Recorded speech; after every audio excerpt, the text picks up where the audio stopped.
Tom has his Y2K pick for 2025, the NFL season. It is undefeated, so I can't wait to hear what it is. Actually, I know what it is, but I can't wait to hear for the explanation. He actually is going to talk me into two other NFL, or at least one other week one NFL game. We're going to do a fantasy football draft in the background and talk about a lot of nonsense as usual. So welcome to the WalterFootball.com After Dark show for August 3rd, 2025. We're going to talk about all that, like I said.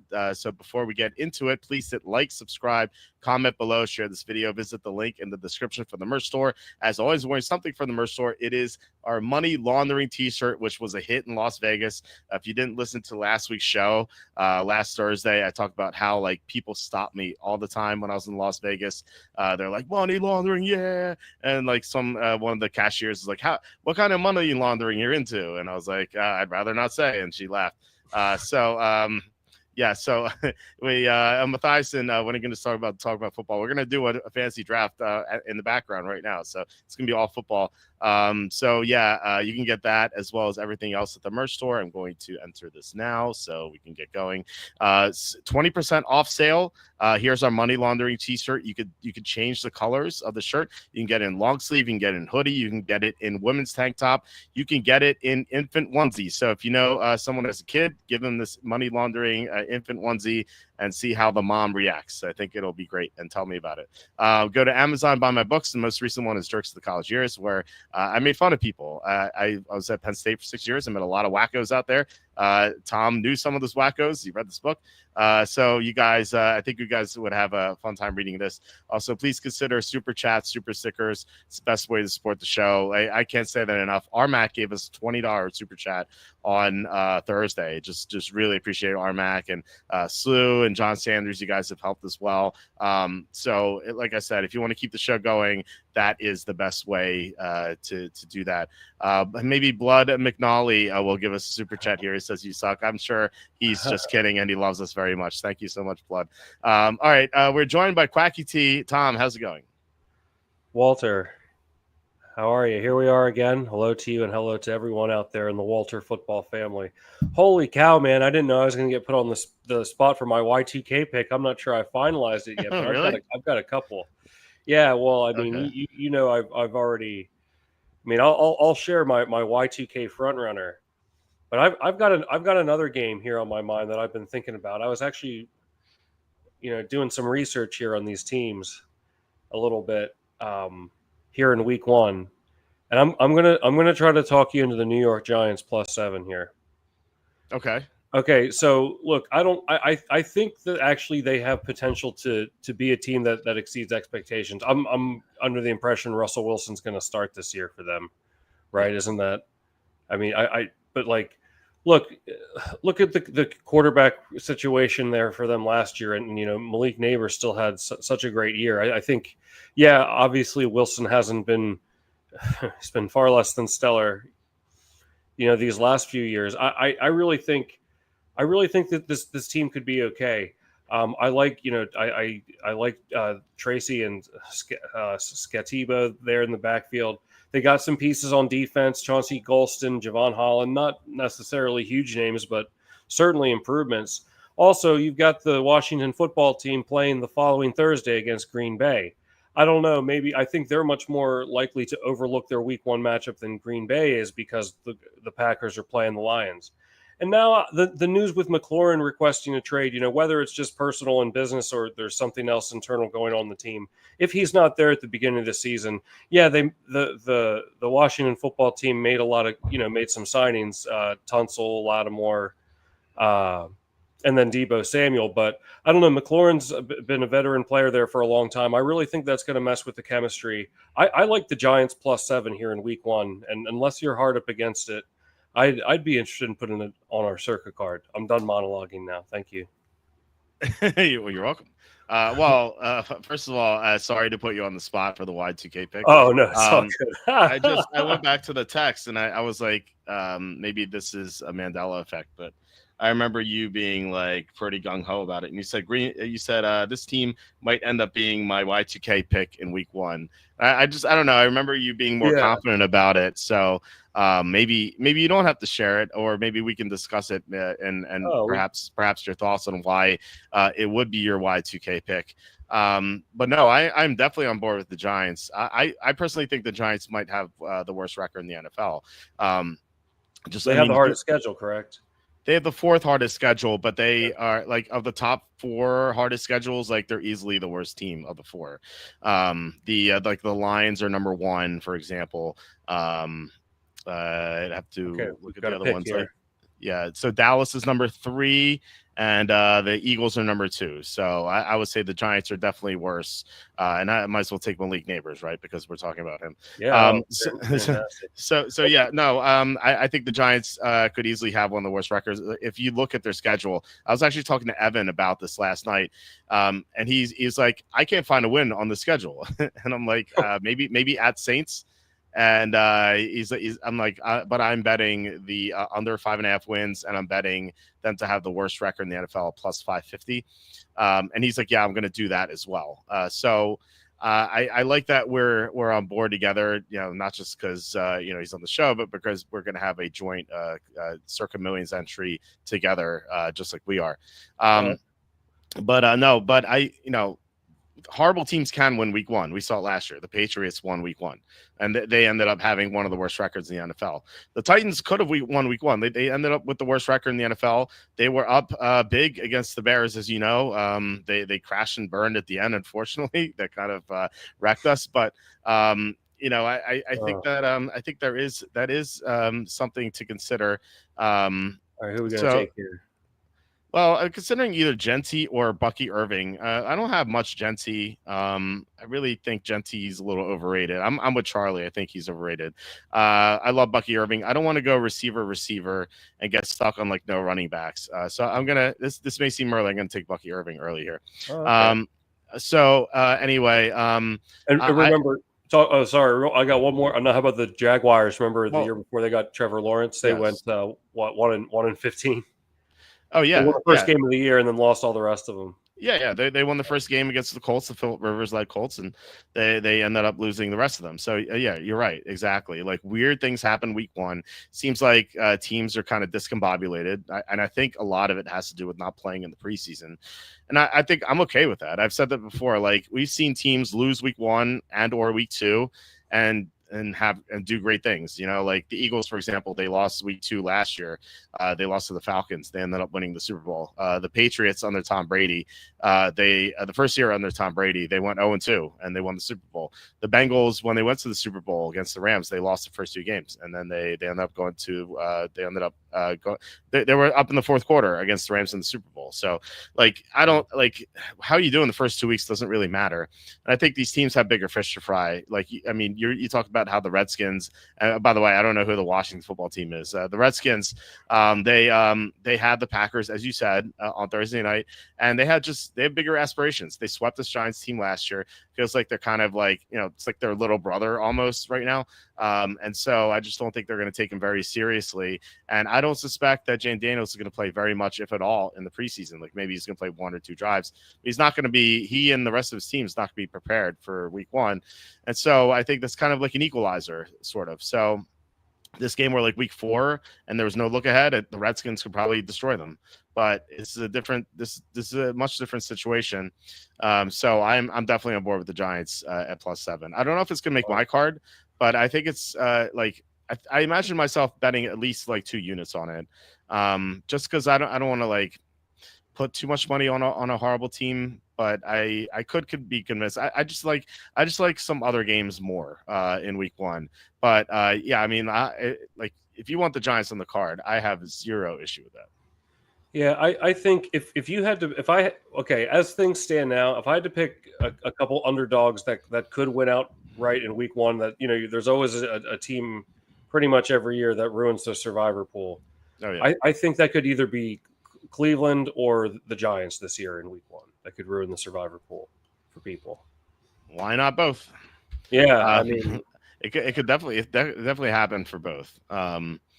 I don't like. I really don't see why not. Like, who'd you take there? Marvin Harrison Jr.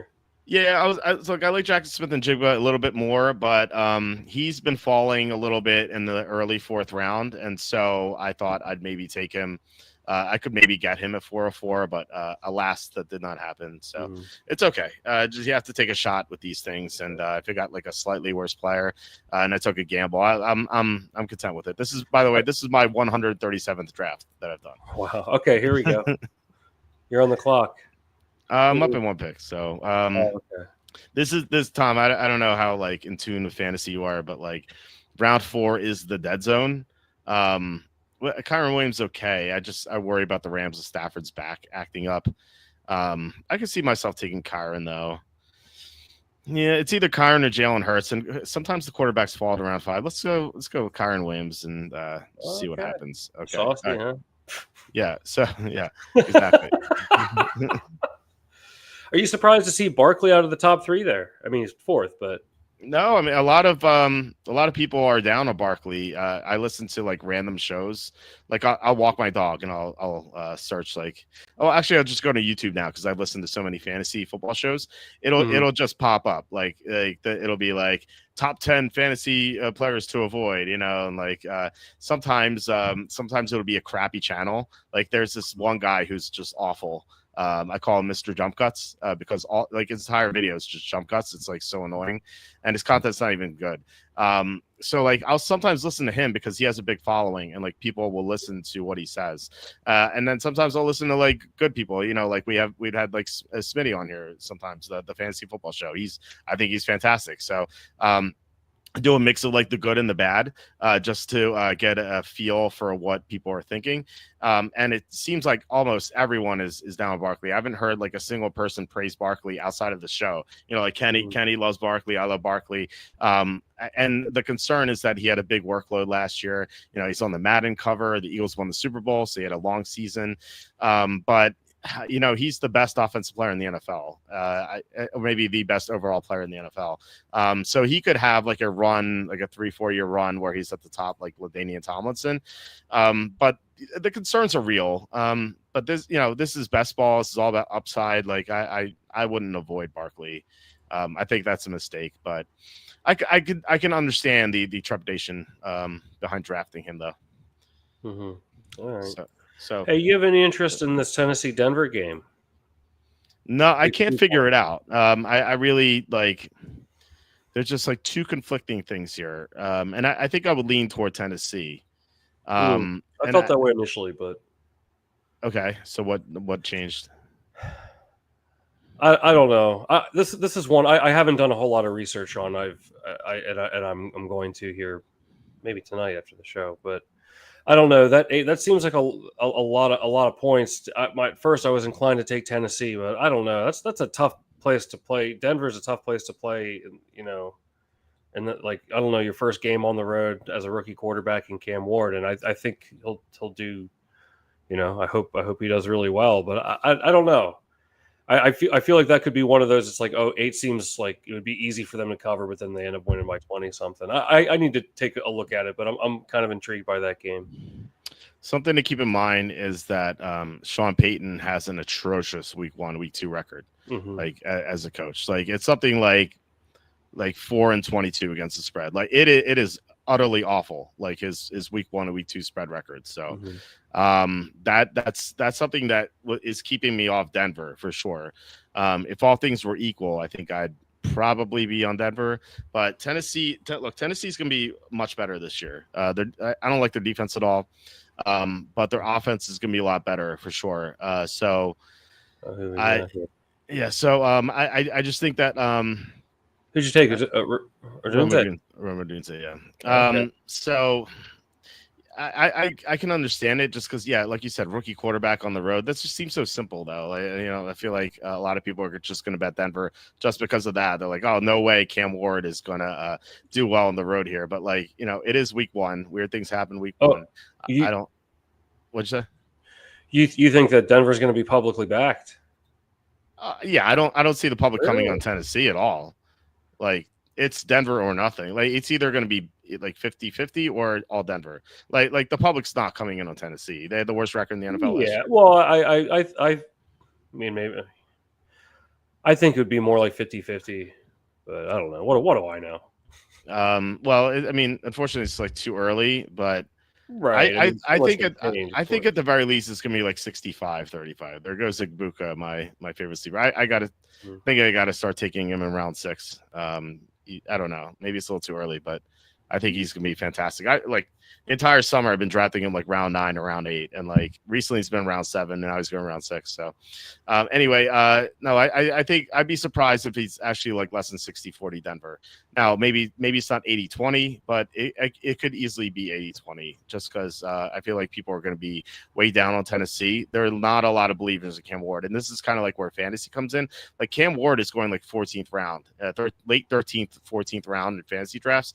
And it's just like it just seems like no one believes in him, and like no one believes in the Titans. And I think that I think they have a really good offense. They improved their offensive line a lot this offseason. They have Calvin Ridley, who's actually going to have a good quarterback at his disposal this year, unlike last year. Cam Ward is going to be a huge upgrade over Will Levis and Mason Rudolph. Like those guys were terrible last year. So like they're going to be able to score points, and they can definitely get a lot of garbage time points. And so they could potentially get a backdoor cover. And I don't know. I'm not like a full believer in the Broncos yet. I think they're a good team. I don't know if they're a great team. And if you're not a great team, I don't know how you cover 8 points in week 1 against a team that's not one of the worst teams in the NFL, you know? Yeah, I mean, I don't know. I think I was inclined to take Tennessee at first, but the +8 to me it seems a little too easy. I'll do a little more research on it. It was something that just kind of caught my eye within the last day or so. What do you mean? I mean, +8 was a little too easy. I don't know. I don't know. +8 that seems like a lot of points to me. I'm not that convinced on Denver's. Like to me, I think 8 seems like a lot of points there. I guess I thought it'd be more like 6, but I don't know. But I mean, Denver's seen as a good team. RMX says, "Don't be hating on my Broncos." I think the Broncos are a good team. I just don't think they're a great team. You know, I think you would agree with that. Like they're not. I don't think they're as good as the Chiefs. Like the 3 great teams in the AFC are the Chiefs, Bills, and Ravens in some order. And like they're definitely not there yet, but like maybe they will be eventually, but not yet, right? They at least have to prove it. And like last year, they got obliterated by the Bills in the first round, so they're going to be better this year for sure. But I still would not rank them in that top tier.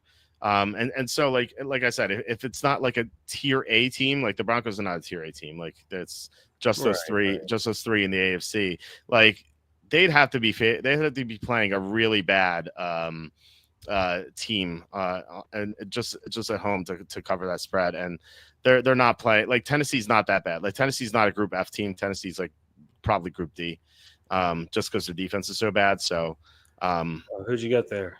I went with the Vikings. Addison Hawkinson stack here. Addison might be suspended for the first 2 games. This is why he's going so late, but I really wanted Igbuka. I really wanted Pearsall. I would be taking Jawan Jennings here, but like his cap is really just kind of like a nuisance right now. I don't know what to make of it. It feels like it just might linger into week 1. Josh Downs is someone I wanted to, but he got taken, unfortunately. So who has the earliest bye? What team has the earliest bye week? Do they still have like some teams take their bye weeks in like week 3 or 4? No, it's week 5. Week 5 is it? Remember they used to do that? Well, I remember they used to have week 1 buys because there used to be 31 teams in the NFL from 99 to 2001. So they had 3 years where every team, like there had to be a bye team every single week. So one team would have a week 1 bye, one team would have a week 17 bye, which back then that was the final week. And then so it's crazy because you had odd teams. Yeah, you had odd teams. So it's impossible for teams to play every week, like every single team to Right, play right. each week. So that's why they always want to have even teams, because otherwise you have to have a week 1 bye, and or like now it would be a week 18 bye. Like, can you imagine that? Like you're a fan, you're waiting all summer for your team to play, and then you see the schedule, it's like week 1 bye, and you have to wait like an extra week. It's like every other team plays, and it's right, and it's just brutal for like, just imagine having week 1 bye if you're a team, and then you have to play 17 consecutive games with no breaks. Like, that is brutal. Same thing with like the week 18 bye team. Like, you have to play 17 weeks to start the season, and then you get a bye in the playoffs. And like what if you just suck and then you're just done a week early? Which I guess is like, if you're a player, you're like, oh, we got our vacation a week early. Which, I guess like that's a plus. But the players that take their career seriously, it's just kind of a bummer, Yeah, I always thought, because I feel like I recall there were week 3 buys as well at one point. Oh yeah. Yeah, that's true. Yeah, that just, I don't know. That just never made any sense to me. It's like, come on, like, break it up a little bit. Yeah, I know from our sources, the Lions, when they discovered they had a week 5 bye last year, they were super angry. Like, they were complaining to the league office. And it's funny, like, because the Eagles won the Super Bowl last year and they had a week 5 bye. So it clearly didn't impact them. And actually, like, it was like the perfect time for the Eagles to have a bye, because if you remember that week 4, they got destroyed by the Buccaneers because they had no one who was healthy. Like, AJ Brown was out, Devontae Smith was out, Dallas Goedert was out. Maybe Goedert played, but I think one of their tackles was out. Like, I remember Jalen Hurts, it was just Jalen Hurts and like no one else on that offense. So they got obliterated. So that was like a perfect scheduling like quirk for the Eagles, even though when they probably saw it for the first time, they probably weren't happy either, but it ended up working out. So that's fine. So who are you going to take here? Hopefully McCarthy to stack with our Vikings players. And to appease Matthiasen, who didn't like my room with Doomsday pick. She's probably looking like, I'm gonna let's see here. I don't like starring people because people could be sniping here, but I'm gonna star Zach Charbonnet and explain why I like him a little bit later. So anyway, Matthiasen. So McCarthy there? What'd you say? You took McCarthy? Yes, to pair with Addison and Hawkinson. Yeah. Right. Okay. So what I was saying, that it was perfect for the Eagles, whereas like the Lions, they had all their injuries late, so like they were right to complain, because that it would have really benefited them to have like a week 11 bye, for example. And I wonder if like so they have a week 8 bye this year. I wonder if that was like the league office like doing them a solid, because like they were complaining so much about it. Yeah, what's like the latest buys we see now? Like maybe like 13 or 14? There's a 14. There's no 13 because 13 is Thanksgiving week. So if they have a bye, if they have teams on bye on Thanksgiving, there can be like no Sunday games, because you already have 3 games on Thursday and 1 on Friday. So that's like a maximum, and 1 on Monday, right? And then 1 Sunday night. So you can only have 10 games on Sunday afternoon. And so if you have buys, if you have like 4 teams on bye, you're only gonna have 8 games the entire Sunday afternoon, which is like something the NFL doesn't want. Yeah. So that's kind of why they did that. How much longer? Okay, well, you took Charbonnet. Yeah, so I think that Kenneth Walker, who's the starter in Seattle, I feel like he's going to be traded. And I've been hearing a little bit of buzz about that, not through like our direct sources, but like just listening to other people. Kenneth Walker is in his contract year. Seattle stinks. Like, I think people would agree with that. Like, they're at the very best, they're going to go like 7-10. Like with Sam Darnold, like they're not going to have a chance to win many games. So even though the Vikings did, but Darnold without Justin Jefferson, without Kevin O'Connell, it's going to be a lot worse. So, I think once Seattle like kind of can admit that they're going to be bad, like very bad this year, I think they're going to try to sell some pieces, and there's really no reason not to trade Kenneth Walker. I'm sure he's going to demand a decent amount of money. I don't know if they're going to pay him, because they have Charbonnet. Like, there's no reason to do that. And so we have some teams that really need running backs now, like the Texans. Joe Mixon's injured. The Cowboys don't really have a true running back, although Jane Blue might be okay. there are a couple other teams. Plus, there might be teams that have injuries at the position. So I think Kenneth Walker is going to be traded, and then second half of the season, if that happens, like Charbonnet could be a league winner. Like if you take him round 10, he could just explode the rest of the year. So he's someone I'm targeting a lot in round 10. Interesting. I can't stand the Seahawks, so Oh, why is that? I hope they lose too. But I wonder why you hate the Seahawks so much. yeah, Though. how about the Packers to win the division, man? I like the Vikings a lot more, but if it's not the Vikings, I guess I would say Packers. Like I have Packers second in my season previews, and it's not out of the question that the Vikings could disappoint. I don't think they will, but they could. So yeah, I mean, I could get on board with that. But it depends on what the price is, and I'll definitely say this: just like wait for some of those sports books. If you're out of the state of Florida, I should say, or in a state where you could bet on multiple sports books, wait until they give you a profit boost or something, or just a bonus bet or whatever. Like today, FanDuel had a 30% profit boost. Or that was yesterday. FanDuel had a 30% profit boost yesterday. So I took Omarion Hampton to win Rookie of the Year, Offensive Rookie of the Year. He was 10-1 on FanDuel and he was plus 750 on DraftKings. So we were already getting a good value with Hampton on FanDuel. And so I turned that 10-1 into 13-1. So it's like almost double the odds, double the payout that they have on DraftKings. And so just do that. Like wait for a good deal. Like they definitely appear from time to time. Like DraftKings, at least in July, they've been giving out 100% profit boost like twice per week. I don't know if they're still going to do that in August. I hope they do.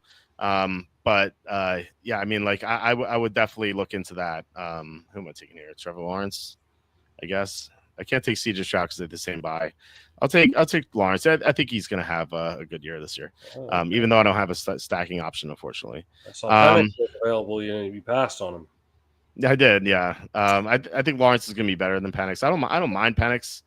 I just thought like Penix was saying that they're going to run the ball as much as they can. So I like hearing that like doesn't make me very confident in the quarterback for fantasy. Maybe in real life he's going to have a better year, but for fantasy, I don't know. Cam Ward, that's the earliest I've seen Cam Ward. We just talking about him earlier. Like he's been going over like round 13, round 14. So that's a little strange, but whatever. It's so I do funny. like him. Yeah, what are you saying? It's funny how from year to year sentiment has I think gone in different direction on my Green Bay Packers. Remember last year, for those of you who have been loyal viewers of the show, my Y2K pick last year was the Eagles over my Green Bay Packers in Week 1, and that hit. Yep. Because the Packers had such a surprising playoff run. They almost beat the 49ers in the divisional round. Meanwhile,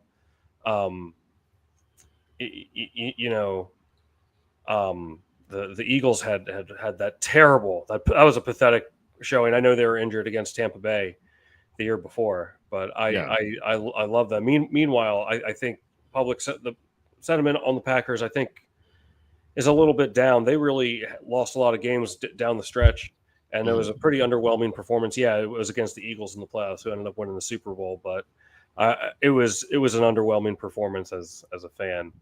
But I don't know. Now I think.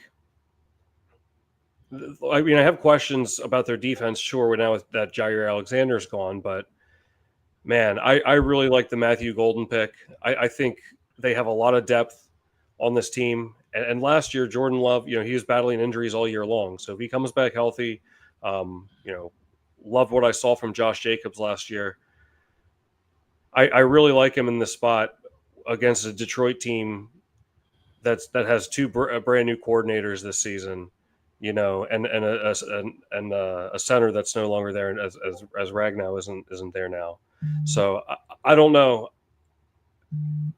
I feel like, and I don't think Green Bay is as likely to look ahead than Washington here because it is a divisional game. But I don't know. I think Green Bay could win in a romp, maybe. So possible Y2K pick, and of course I'll keep all of you posted once I finalize it, because they're 3-0. Yeah, yeah, for sure. I don't You weigh in, yeah. I don't think they're going to look ahead either. I mean, they're underdogs. So, or no, they're -1.5, right? -1.5. Yeah, I saw it So, moved. I saw it at 2 in some places. yeah, I mean, they're effectively underdogs. Like the public is going to be all over the Lions. Like everyone on the Sunday shows is going to pick the Lions. And it's going to be like, if they do those like, hey, who do you guys got? And like, it's going to be like Eisen's going to be like the only one on the Packers, like, oh, you guys are all on the Lions, huh? I feel like it's going to be like that. Whereas like everyone and their, and their mom is going to be on the Lions. Yeah. So the Packers are going to feel like an underdog, even though they're favorites. So it's kind of like that weird sort of situation. It's kind of like the same dynamic you see in college football, where you have the unranked team favored over the ranked team, which I know you like a lot. So, yeah. But it's funny how it switched. Green Bay was the other way around last year against the Eagles. Yeah. So yeah, I really like him in this spot. How do you feel about all that? The Packers, I like them. I like them quite a bit. I think that it might make my card. I'm pretty sure. I think the coaching situation in week 1, which you touched on, is going to be so impactful. Like you have, it's really like 2 brand new coordinators trying to prepare for a game against a team that is usually coached very well in week 1. Like, Matt LaFleur has a great week 1 record. I know he lost last year to the Eagles, but overall, like he's done very well. And really, like they played a lot better than I thought they would. They were up there, right? Like just like very close to beating the Eagles. And you look at that, the rematch that they had in the playoffs, like that was much more one-sided. And so you have like a coach in LaFleur who prepares really well for week 1, going against a team with 2 new coordinators. I think that's a massive coaching mismatch. Yeah. And then you get to the offensive line issues that you talked about as well. I don't think you can ignore all that, and like that's one factor as well. Plus, I'm not a big believer in revenge, but this is double revenge for the Packers. They're definitely scheduled. They're like schedule comes out, they're definitely circling this game. It's a huge game for them. Whereas like the Lions, they have bigger fish to fry. Like they're the betting favorites in the division. Like they're like yeah, if they win this game, that's fine. But like they need to win in the playoffs to kind of like justify their trajectory. And so like this game doesn't really help them do that. And I definitely think I like the Packers quite a bit. Like if I responded to you, I'd be like, I would support them as the Y2K pick. I think it's a good play. I appreciate that support. Hey, Walt, I saw you took Thornton Jr. there on the Raiders. Is that right? Tell us why you took him. So Dante Thornton is my I think this makes him officially my highest exposed receiver. I've taken him more than any other receiver in fantasy this year, and I expect that to continue to add. Like he and Garendo are like the 2 players that come to the draft saying like I need these guys. If I don't end up taking these guys, like this draft's a failure. Dante Thornton is 6'5" and he runs a 4.3. He was taken in the 4th round of the draft this year. Not sure why he dropped, but he did. And he's running with the first team offense. And Charlie, as you know, has many sources in the leagues and multiple with the Raiders, higher up Raiders, not like scouts or anything, like higher up people in the Raiders. And so I asked Charlie, and he was on the show and he explained it. I asked Charlie, I'm like, is this legit? Like, is Thornton like Thornton running with the first team? Is that just a gag, or is that legit? And he got back to me and he said like both sources told him independently that he is absolutely legit. And they expect him to be a star, perhaps this year, perhaps being the number 1 wide receiver with the Raiders this year. And so I was already high on him because of his athletic profile. I was taking him like 18th, 19th round back then, back in like May. Now he's going like early 15th round. And so if I didn't take him there, he may have been off the board. Just feel like his ADP is rising. So I just wanted to make sure I get him. Just because his ceiling's through the roof and like he could easily be a league winner here. And even if he's just like a mediocre producer as a rookie, like it's not going to hurt me too much in round 14 to take him. So he and Garendo, like I said, like the 2 guys that won in like every draft. Wow. Okay. Yeah. What else? Oh, here's not that I'm much of a Survivor pro or anything. I would not take Washington, and I would not take Cincinnati in your Survivor pool week 1. I think I that wouldn't Cincinnati either. blows it every week 1. I would not either. Who would you take in week 1? Oh, let me see here. Because I agree on those for sure. But I took Anthony Richardson. He's been doing pretty well in training camp. While you read some comments. John says for fantasy purposes, it would be easier if they all had to buy in week 9. Charlie actually recommended. He said, "What if like half of the league has a buy in week 8 and half the league has a buy in week 9?" I think that would be interesting. I think what would make even more sense is like a quarter of the league to have a week bye in 7, quarter of the league to have a week bye in 8, quarter of the league in week 9, quarter of the league in week 10. I think that would be pretty even. Like no one's going to complain if they have week 7 bye or week 10 bye. I think that would be the fairest thing and the most logical thing. I don't know why they break it up like this. I think that would be really good. What are your thoughts on that? Well, I'll tell you my picks here first. I guess I'd say either Denver or the Rams. Okay, well, the Rams you have to worry about because Stafford has this back injury. He was initially reported. They said that he would be back on Monday, as in tomorrow, as in the midnight tomorrow. And then they said he's out all week. So I don't know what's going on there. A little concerned. What happened here? Well, I guess Denver. I mean, I yeah. feel like a lot of people are probably going to have Denver. Yeah, you know what? Denver scares me too because of Sean Payton's bad record. Right. I don't know. I think I'd probably take the Eagles if I had to. Like new coach, week 1 going into Philadelphia, like a Super Bowl. I was just looking at the Sunday games. I didn't even see that. I guess I'd take the Eagles too. Yeah, that's a really tough ask for the Cowboys. The Cowboys never win in Philly anyway. And like the brand new coach going on the road, like the Super Bowl winners, like they have a great record. The Super Bowl winner that week 1, they tend to cover more often than not. So that's like a really tough ask for the Cowboys to win that game, like let alone cover. As we pointed out before, Grok or the AI model for Twitter. Grok thinks the Eagles -7 is the best bet in week 1, which I don't know how much stock you put into that, but like its explanation was pretty good for it. So I think that like I'll be betting Eagles -7, so I might as well take them in Survivor. Whereas like I'm not betting Broncos -8. Even though they're favored by more, right. I don't think they're the better Survivor pick. Would you consider Arizona as a Survivor pick week 1? Yeah, I think that's definitely another one. You have New Orleans, new coach plus potentially new quarterback. If it's Rattler, the Silver Snake Rattler. If it's him, then it's not a new quarterback. But it sounds like Tyler Shuck is going to be the starting quarterback, and from all accounts, like Shuck is struggling in training camp, which is why I was saying that like it might be Rattler. But that's definitely I'm really rooting for Shuck to start because I that's just an easier path to take to kind of bet Arizona, and if it's Rattler, I don't think I'm going to bet Arizona. It's not new coach plus new quarterback for the Saints, but if it's Shuck, who I think is not going to be good, then I will be on Arizona for sure. What you always say, never take a bad team, never take an underdog, never save a team, never. I remember never take a road team was on the list at one point for kind of Survivor rules. But do you feel like that one doesn't really apply? Never take a road team so much anymore. Yeah, because home field has diminished so much. Like home field used to be worth 3 points, and it's worth like 1 or 1.5 now. Like it is definitely taken a hit.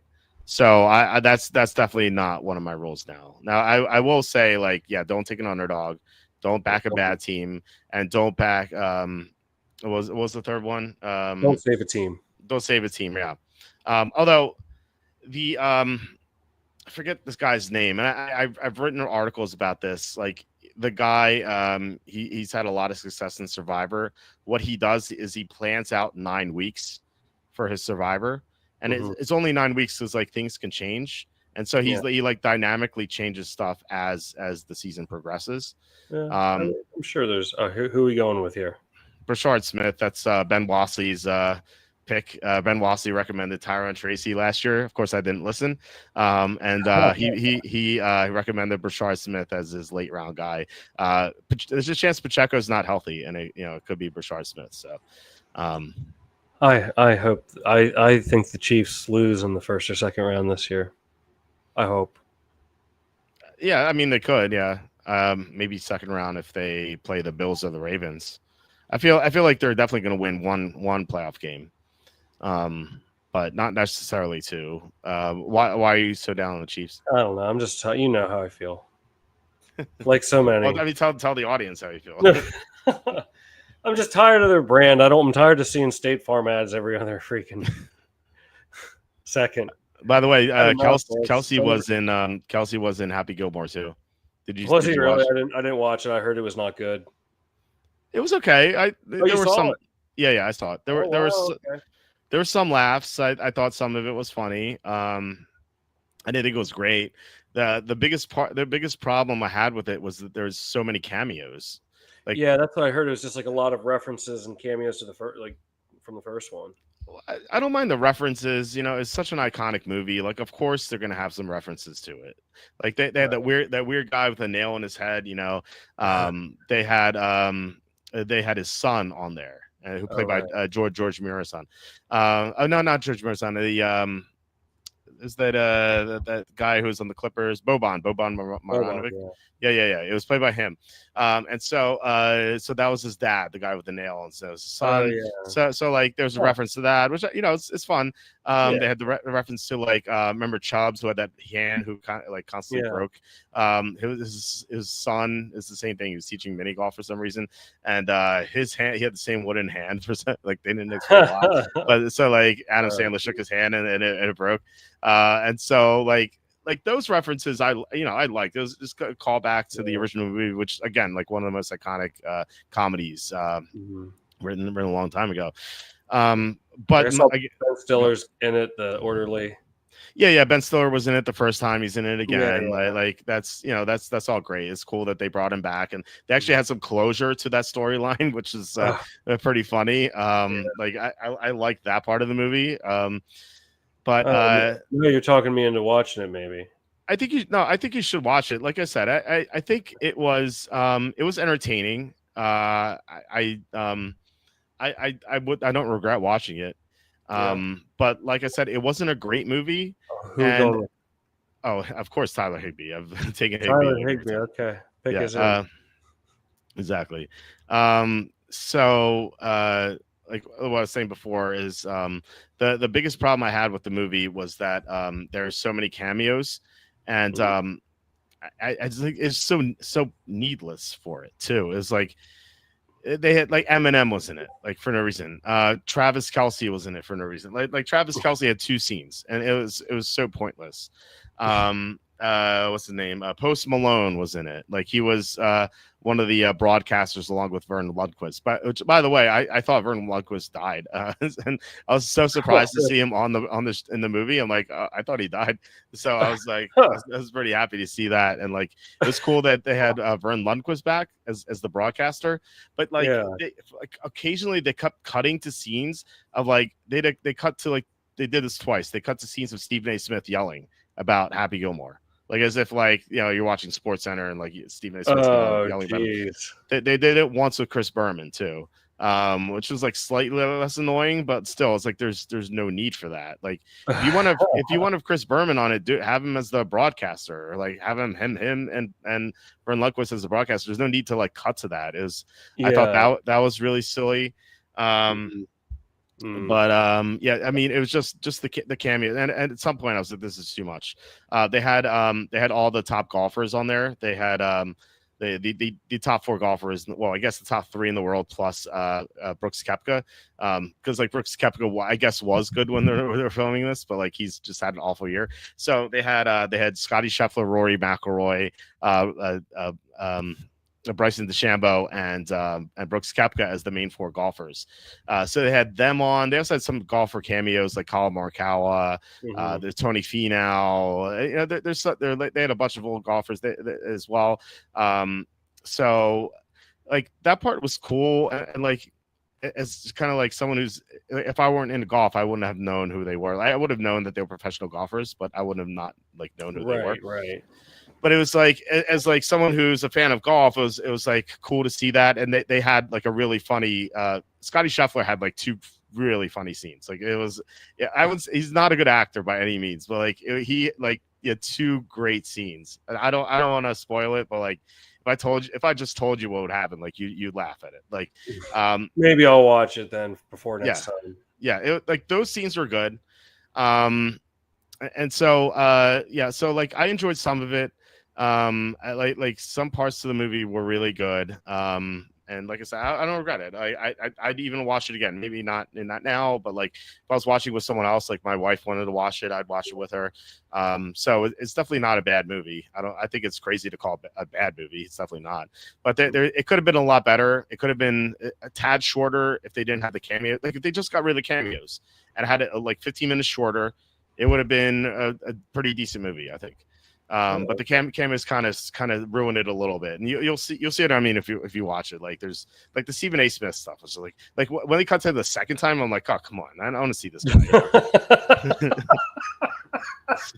so bad. Come on. So bad. What else do you like in week 1? Oh, is your draft over? You want to review that, or do you want to talk some more week 1 here? I don't know if we have to review it. I love Travion Henderson. This is I'm not like super happy with my receiving core, even though I started Neighbors, Harrison, just because we didn't get Igbuka, we didn't get Pearsall. Those are my 2 favorite mid-round sleepers. They both went before 709, which like I don't know if I have to adjust how my strategy goes or just take the different values.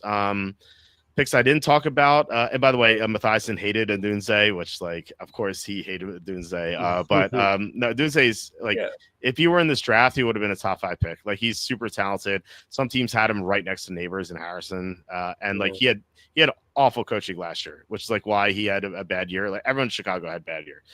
So I think that he's going to have a great second season under Ben Johnson. And Ben Johnson was like talking him up recently, which, like coaches tend to do from time to time. But like he was like, yeah, we have to get the ball in this guy's hands. And I think Odunze is going to be the receiver 1 in Chicago before long. And hey, Matthias and Walter drafted 3 Vikings players there. So I did. Oh no, I drafted 4 Vikings players because my last round pick was Ty Felton. I got word from one of our sources that like Felton is looking great. Addison might be suspended. Obviously we have Addison, so I'm rooting for him to get benched or anything, and I don't think he will. But like Felton could be the receiver 3 there, and if Jefferson's hamstring keeps acting up, then maybe he's going to start some games. I took Richardson. Like I said, he's been looking better in practice. I paired him with Alec Pierce, who's perfect for best ball, just because he has like 3 or 4 great games per year. And that's like all you need from a round 16 player. So. Decent draft. Not like incredibly happy with it, but I think it was okay. Let's read some comments here, unless you have. And then we'll rip another one. Yeah, why not? What's scary, is Texans O-line or my SUV being invested with brown recluses that I'm struggling to get out? Oh, geez. Sorry to hear that, Brandon. Oh man, I think Texans offensive line is scarier. I don't know. I'll go with the Spiders. No, I'm just kidding. That sucks, man. I hope you get that situation taken care of. That's pretty brutal. Yeah. Now it's at my parents' house, and there are like ants like all over the kitchen, like randomly. My mom just saw them, and like there was like an ant like on my forearm, and it was like almost like digging into my skin. I like squashed it, but like for the next 10 minutes, I felt as though there was still an ant like crawling in my skin. It was just unsettling. That's horrible. Yeah. You know what happened to me a long time ago? This was like 2007 or 2008. I had a box of cereal, and like I really don't like. Obviously, I left it open. It was open somewhere, but like there's like half a bag of the cereal in there, and like I pulled out the plastic bag, and there were like a trillion ants in there. Yeah. And I was like, oh, like, and I've never had that happen to me like before or since. Yeah. But every time I get like cereal, which I don't really eat that much cereal anymore, but like I always have to like inspect the bag like extra now. That was like it weirded me out. Yeah, I don't blame you for that, man. That's You pretty brutal. I'm more surprised that you don't eat cereal anymore, because I eat cereal every day. I eat, know? I'm currently on corn pops that I have every day, and like Gotta have your pops. my kids love corn pops, and they'll eat it, so I have to get like extra boxes at the Oh, whenever I go to nice. the Yeah, supermarket. I haven't had corn pops in a long time. What about honeycomb? I don't think I ever tried honeycomb. Are you I don't know. serious? Yeah, I think I never did. I don't Oh, you're know. missing out. Maybe You I don't am. you don't remember that brown furry guy that was like The brown jonesing bear. for like he had the wide eyes. Yeah. Meet one honeycomb. Remember that Mhm. guy? Oh yeah, yeah. No, That was, I remember those commercials. those are great ads. Those are great ads. I was always like a Cocoa Puffs guy or Cocoa Pebbles guy, Fruity Pebbles. But I did talk about how Fruity Pebbles kept giving me green diarrhea. So I had to stop. I felt like I had to stop eating Fruity Pebbles. I think that was like my body being like, "Yo, dude, can we like get some better food Can we here?" cool it on the pebbles, bro? Yeah, yeah. It was not great. We've So had enough of this. yeah, it was, We've had dude. It enough. was like every Yes, night. It was every night too. It wasn't just like once in a while. It was like every night, just like green diarrhea. I'm like, all right, let me just let me cool with the Fruity Pebbles here. Honestly, hey, enough is enough here. Yeah, Oh my I think God. at some point you just have to quit with it. So Yeah. no, I tried out some cereal, and like my wife has become like super anti food coloring. Like she will not stand for anything that is food coloring in the house. And like I bought like a box of Fruit Loops for myself because I just really wanted it, and she's like, "Well, what are you doing with this Fruit Loops? Like the kids are gonna want it." And I'm like, yeah, you're right. I was like, I'll hide it in the basement. She's like, no, they're gonna find it, and which is true. Like they find everything I hide down here. I have in my drawer right here. I have hold on, my phone's in the way. I have these gummy bears which I hid from my kids. Like I didn't look. I here's the thing. I bought 4 of these bags. I bought 4 of them, and I gave 3 to my kids and my wife. And I was like, all right, let me keep 1 because like they go through them like crazy. Like they go through like 3 bags in like 2 days. And I was like, I just want some gummy bears here. And then like I get yelled at. I was at my parents' house and my wife's like, look what I found. How are you hiding stuff from me? And like, dude, I just want a few gummy bears here. Like, can I please have a few gummy bears? What a prayers up for our brother here who someone went with Genty over number 2 overall. Is he actually going that high? Look, I've seen some. This is why I love drafting at night. You see some weird weirdos come out and like just have some weird drafts. Some weird I saw Lamar Jackson go number 2, even though he's a 3rd round pick. Someone and this league was canceled. Actually, I did a draft with I think it was Kenny. And someone took Blake Bell at 201. Like I'm like, yeah, they're canceling this draft, which they did. Which is like they had to for a competitive sake. Yeah. So I mean, Genty's not typically going that high, correct? I'm not no. like super in touch with the fantasy, but here and there, Well, I get one. No, he's going late first, early second, which Charlie actually said is too late. Again, Raiders sources. He said he wouldn't take him until round 3, but he's going like between 110 and 204 probably.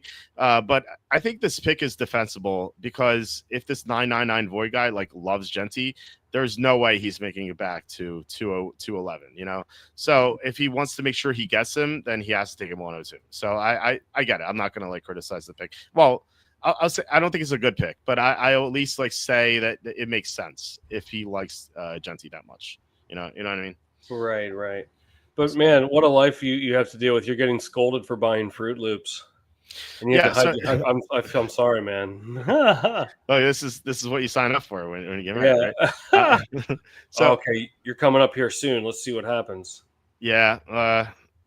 If I had any faith in McCaffrey staying healthy, he would be the easy pick. Take Derrick Henry, man. Henry, I was going to take Achane. I like Achane more. I think his upside is just way, especially with Johnny Smith gone, his upside is insane. I'm going to take Achane, and I want to get a receiver on the way back, just to go running back receiver. So, no, I tried Fruit Loops. My wife wouldn't have it, and so I tried a couple other ones. You know, I went with Honey Nut Cheerios, which I used to eat when I swam. It just gave me a lot of energy. But like, it's good. It's just not great. And so I stayed on lookout. Tried Golden Grams, which again, like I like Golden Grams quite a bit, but like good, not great. And then like I tried Corn Pops, and I was like, oh man, I miss Corn Pops. I liked it a lot. So I went with Corn Pops. It's not my cereal, and like my kids like it too. So I have to buy like 3 boxes when I go to the supermarket. I haven't had good cereals like that for a while. Okay, who do we got here? You're going to go with Brian. You're going to go Brian Thomas Jr. Thomas or St. Brown? Man. St. Brown at 203 is kind of a steal, but I hate the Lions this year. I'm going to take Thomas. Okay. Yeah. So anyway, let's see. Thornton Mostert touchdown parlay 30-1. That's week 1. Raiders at Patriots. What do you think? Thornton plus Mostert parlay, touchdown parlay 30-1. Yeah, give it a shot. I think it's okay. You think it's good? Yeah, look, Mostert's going to get carries. This what Charlie does not like Genty very much. Mostert's going to be a part of the offense, like it or not. Like people are going to be like, "Oh, Mostert sucks." Well, too bad. Like Mostert's going to get carries. Like, and he's good at the goal line. He scored a bunch of touchdowns a couple of years ago. So he could be the goal line back, and then Thornton we discussed is a freak of nature, and so yeah, why not? I mean, 30-1, like you can make worse bets. I, for example, bet the Athletics. I don't think I shared this on the site or on the show. I did share it with you via text. I bet the and people are gonna be like, okay, you wasted $20, which might be true. I bet the formerly known team is the Oakland Athletics at to win the World Series at 1,500-1.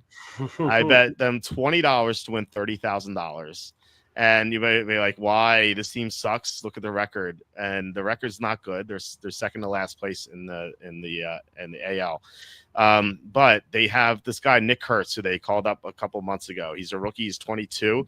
He is known as the Big Amish. He is I'd say like he might be like one of the best hitters in Major League Baseball already, and he's only a rookie. He's only 22. He hit the other night. He had 4 home runs, and he almost hit a 5th one. It just bounced like right off the top of the wall for a double. He went 6 for 6 in that game with 4 home runs and a double, like tying the Major League Baseball record for home runs in a single game. And like the sky's the future for him, and the Athletics have been so much better ever since he got there.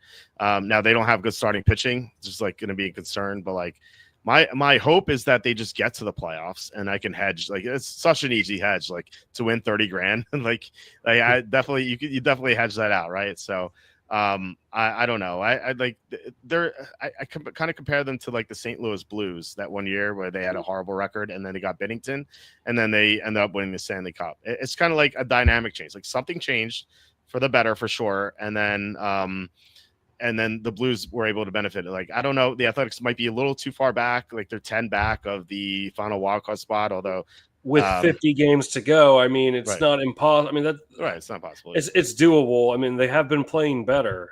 Yeah, they're 7-3 in their last 10. Yeah, they've definitely been a lot better ever since they got Kurtz. I think it's decent value. I wouldn't count on it happening, but I mean, 10 games out with 50. I mean, much stranger things have happened. Yeah, 20-1. I mean, sorry, 1,500-1, $20 like to win 30 grand. Like I've spent $20 on dumber things, yeah. So I told the people I was at the Circa. It was my final night there where I made that bet. I always make like one goofy bet in my final night in Las Vegas, and I was Circa. So I was staying at the Tuscany, and which is the only Circa sports book that's not downtown in Las Vegas.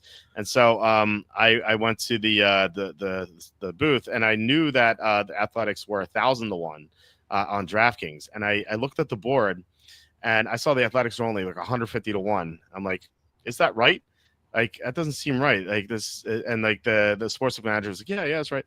And then he's like, wait, that's not right. And then like the guy at the computer was like, no, it's 1,500. We just didn't have enough room for all those zeros.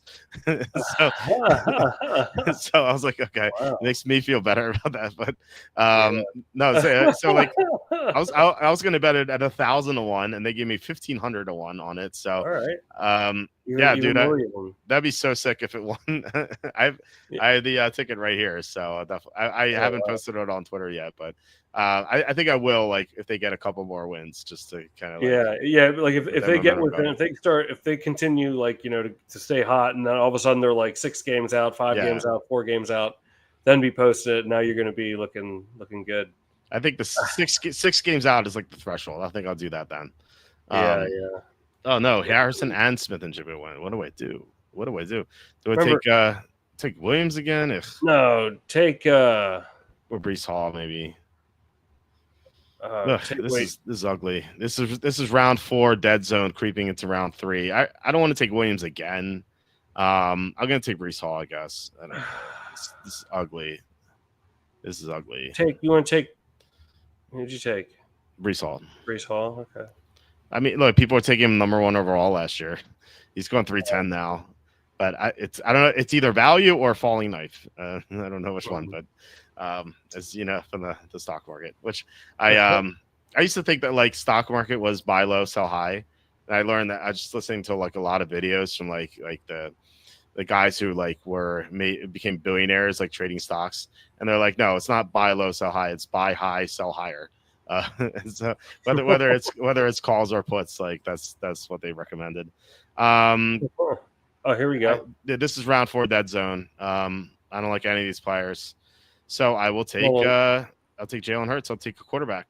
Take Jalen Hurts. Okay. So anyway, so comments here. Throwing Pearsall's 90 to 1. So Thornton, Mostert, Pearsall 90 to 1. Might be worth like a $20 bet. Talk about the $20 bets.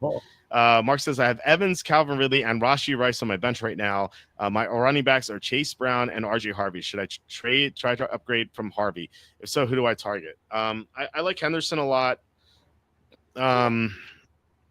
Yeah, I mean, look, Harvey could be really good this year. I don't think like you necessarily have to upgrade him.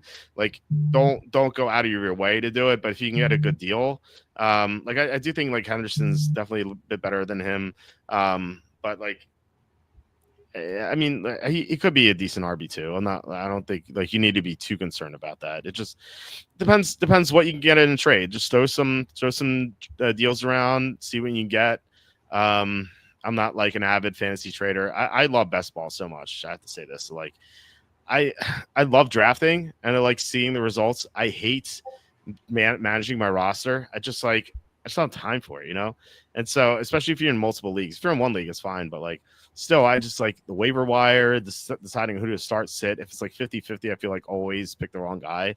Like here, you just do a draft and you're done with it, and you check results each week. It's so beautiful. It's so great. I wish like regular fantasy leagues were just best ball. I'd be so much better. I don't know if you ever got to do a best ball league. I never did. It's so fun. I highly recommend it. Okay, I'm gonna try some this year. Yeah. Hey, one more thing on that Packers game. Yeah. I really like Packers defense or special teams anytime touchdown. I mean, the Lions have brand new coordinators on each side of the ball. I mean, if this would be like the best time for like time to capitalize on like a special teams fake or or an opportunity for a defensive touchdown. I really like that prop bet for that game as well. Did you see what the odds were for that? Yeah. No, I don't. Well, actually, I can't imagine that it's posted here on Hard Rock, which is all I really have access to. But I will look. Yeah, it might not be posted yet, but yeah, I mean, it makes sense. Yeah, some of those books they, like they won't. Like I've seen it, like they won't post it till like day of at least. Mm-hmm. Yeah. No, I mean, like, yeah. Why would they post it now? It doesn't really make sense for them to do that. But right. I do like the call. I think that's interesting. Yeah, I mean, any team that has a brand new coordinator or a brand new quarterback, I think that if you just took defensive touchdown on the other side, I think you could probably make out pretty well week 1. I don't have the data to back that up, but I think it makes a lot of sense. By the way, what is this team doing? Oxford coma? He's probably in a coma the way he's drafting. Like Bowers and Kittle. It's Like, Oxford comma. Wait, is it? You actually said coma though? I swear I did that on purpose. Well, you can believe me or you can't believe me. I saw it and I knew how bad he drafted. So yeah. What's he got here? Which one is he his? took 2 tight ends in the first 4 rounds. Like, what are you doing? You can't start 2 tight ends. Yeah, I mean in a flex, but like, come on, you don't want your tight end to be in your flex. That's stupid. Right. Wow. Yeah, that's just bad drafting. I expected the stochastic guy to be a bad drafter, but the Oxford coma is terrible. I really wanted Devontae Smith. That's a bummer to pair with Jalen Hurts, but that's okay. I love Calvin Ridley. I think Ridley's gonna have a big year. We talked about the Titans before, so I will take him. I wanted to get to a comment from Patrick. Without Cam Young bets for tomorrow, I got Echeverria at plus 450 without Young this afternoon. I didn't see the odds for that. I was looking actually on FanDuel and it wasn't showing up, but maybe it did after the round was over. I guess that's what happened. I like Echeverria and I like Rye to win without Cameron Young, and I don't think it's out of the question for Echeverria to have a comeback. Like after this draft is over, I'll spend like or right before we sign off, I'll spend like 5 minutes talking about that. Just Cam Young is, I mean, I was having a great tournament for sure. Josh Downs 5'11". He's having a great tournament. Yeah. I'm not messing around here. I'm taking Igbokwe. I just want to see how this unfolds. Cam Young's having a great tournament, obviously, but if you look at his accuracy score, it's not on par with some of the other golfers. Like he's winning with putting. He's the number 1 putter in this tournament so far. And I'll show you the data after this draft or right before we sign off, actually. So the name of the game at this course is accuracy. This just messy, rough, like at this course. I heard it described as like thick and sticky. Like if you like some of these courses, you hit the ball in the rough, not a factor at all. It doesn't matter.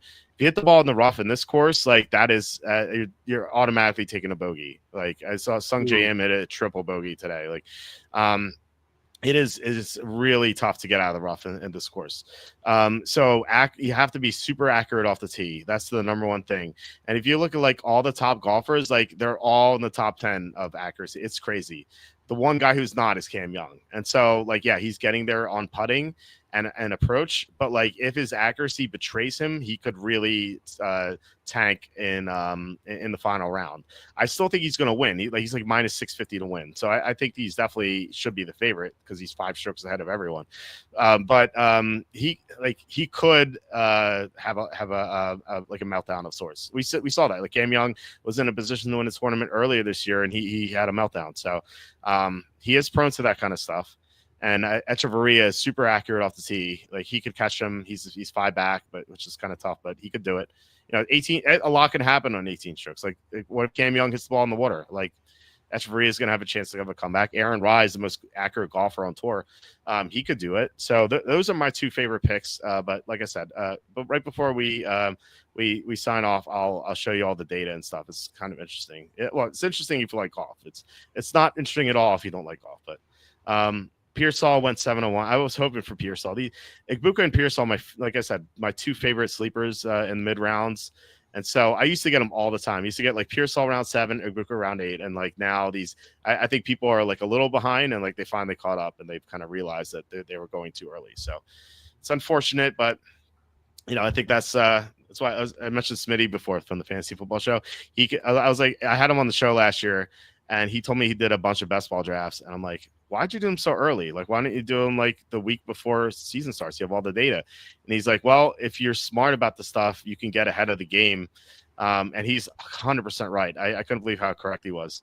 If you are paying attention to this stuff, like I was saying before, I was getting Dante Thornton round 18, round 19. Like, it just felt like thievery then. And like now I have to take him around 14. I was getting Igbokwe around 9. Like now I have to take him around 6. I was getting Pearsall around 8. Now he's going around 701. Like my teams I've done previously are just so much better than the ones now. And like, yeah, like some guys could get hurt. Like I drafted Joe Mixon in like 10% of my leagues, and Mixon got hurt. So there's some give and take there for sure. But like if you could be ahead of the game and just really benefit from it. So do I take Addison again? How about Jaden Reed? He just got taken. So we take Golden. We take Golden showers here. Let's go Gold. Let's be a little bit different. Let's go Golden. Yeah. Tyson. Golden has apparently had a good training camp. Like he looks pretty great from all accounts. I think that's a good pick. I think that was a good pick by them. It could be, yeah, could be. We'll see. I think they really needed a deep threat, and he's that sort of player. So, yeah, because like last year when Christian Watson went down, like the offense looks so much different. It seemed like it seemed like Jordan Love's footwork just got so much worse. Like when Christian Watson left, and of course Christian Watson got hurt too.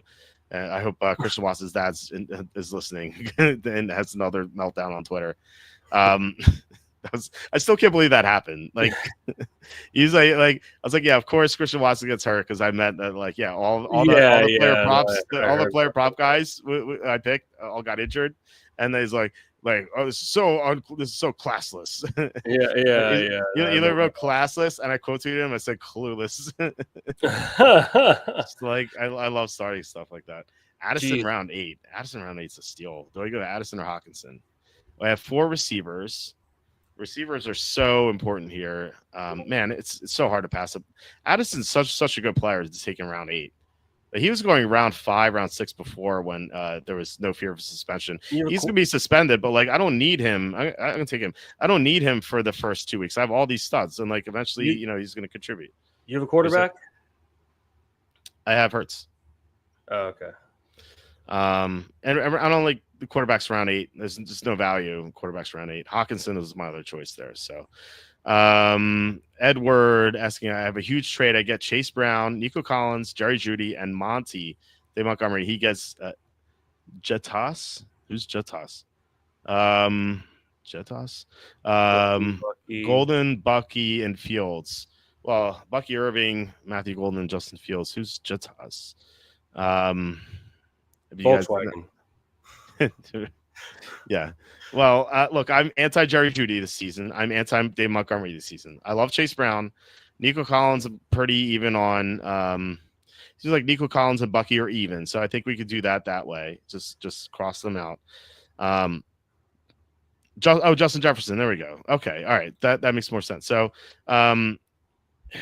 he gets Jefferson, Golden, Bucky, and Fields. I like that. I would rather have Jefferson, Golden, Bucky, and Fields. I love Chase Brown, but if I were to rank all these players, it would be Jefferson. Then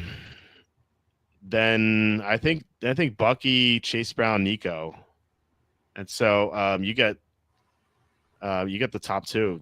Jefferson and Bucky are the top 2 there. So I would rather have the Jefferson Bucky side. I know I'm biased. I'm a Packers fan. I have high expectations for Golden. Yeah, I mean, I wasn't even looking at Golden that trade, but yeah, I mean, that's definitely true. I like Golden better than Jerry Jeudy. If you're going to compare these players, Golden, like Jerry Jeudy is a player on a bad team. Like think about the quarterbacking there.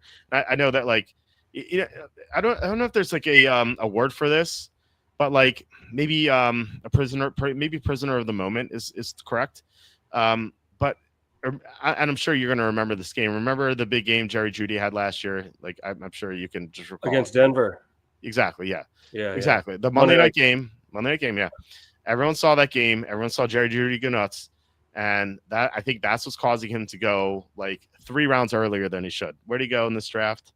There he is. 6'8" or no, wait, I can't read. 608. Yeah. Okay. He went 608. This guy should be going like 908. Like.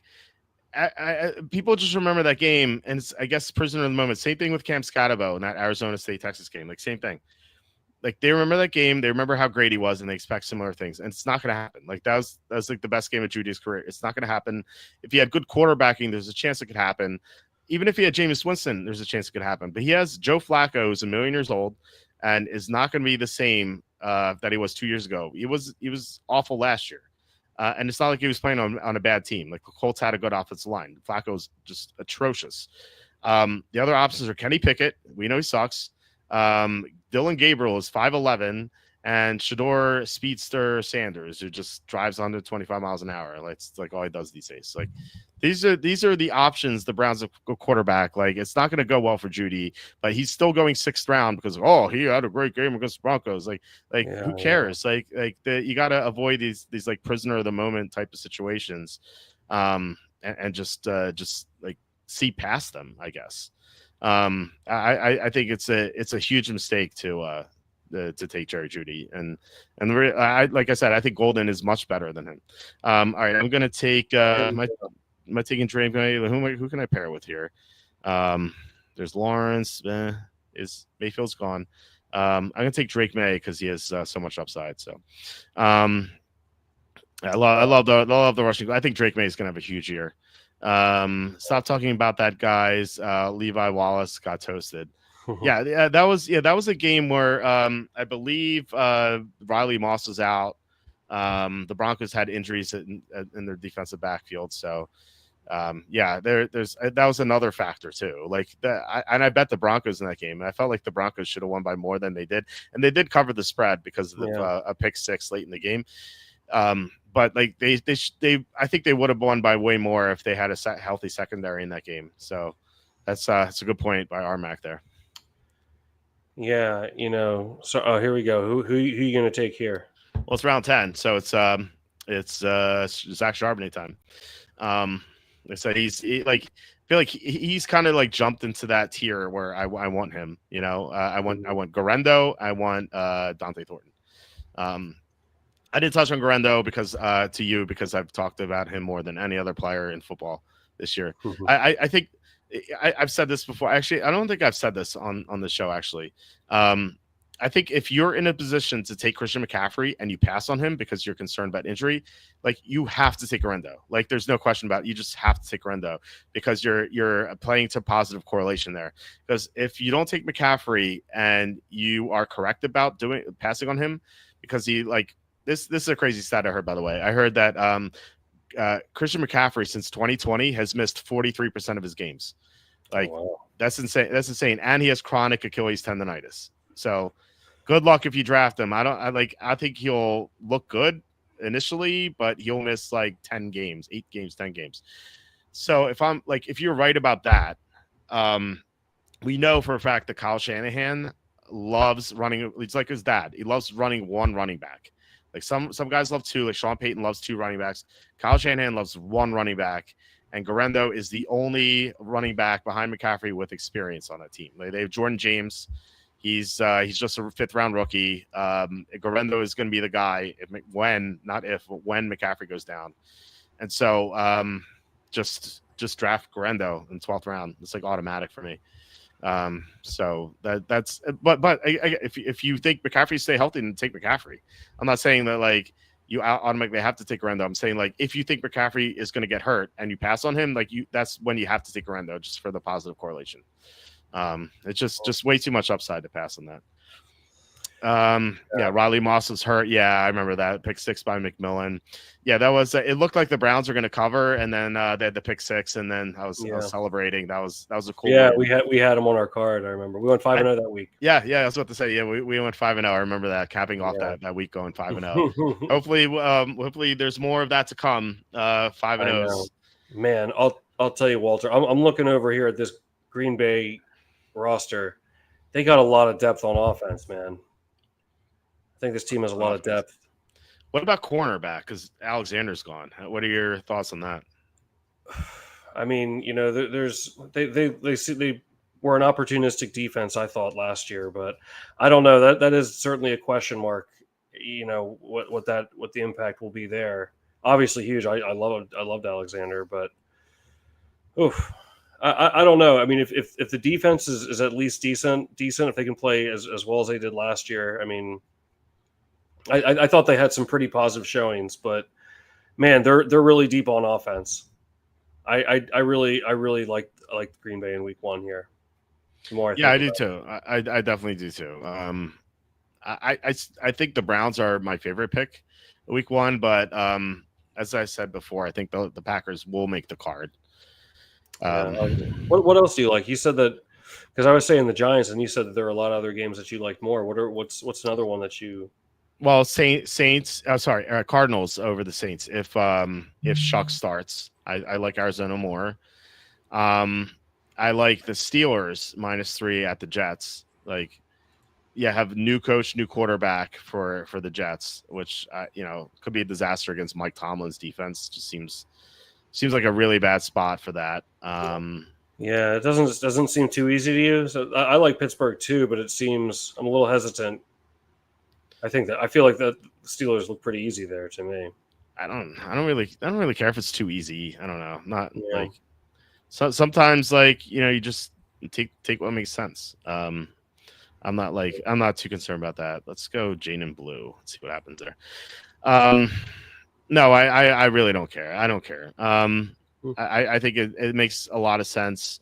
No, I'd prefer to not be on the side of the public, but really, the sportsmen still care about the public. They care about what the Sharps are doing. If the Sharps are on the Steelers, then the Steelers are probably the right side. The Sharps are on the Jets, and then the Jets are probably the right side. But that doesn't have to be correct.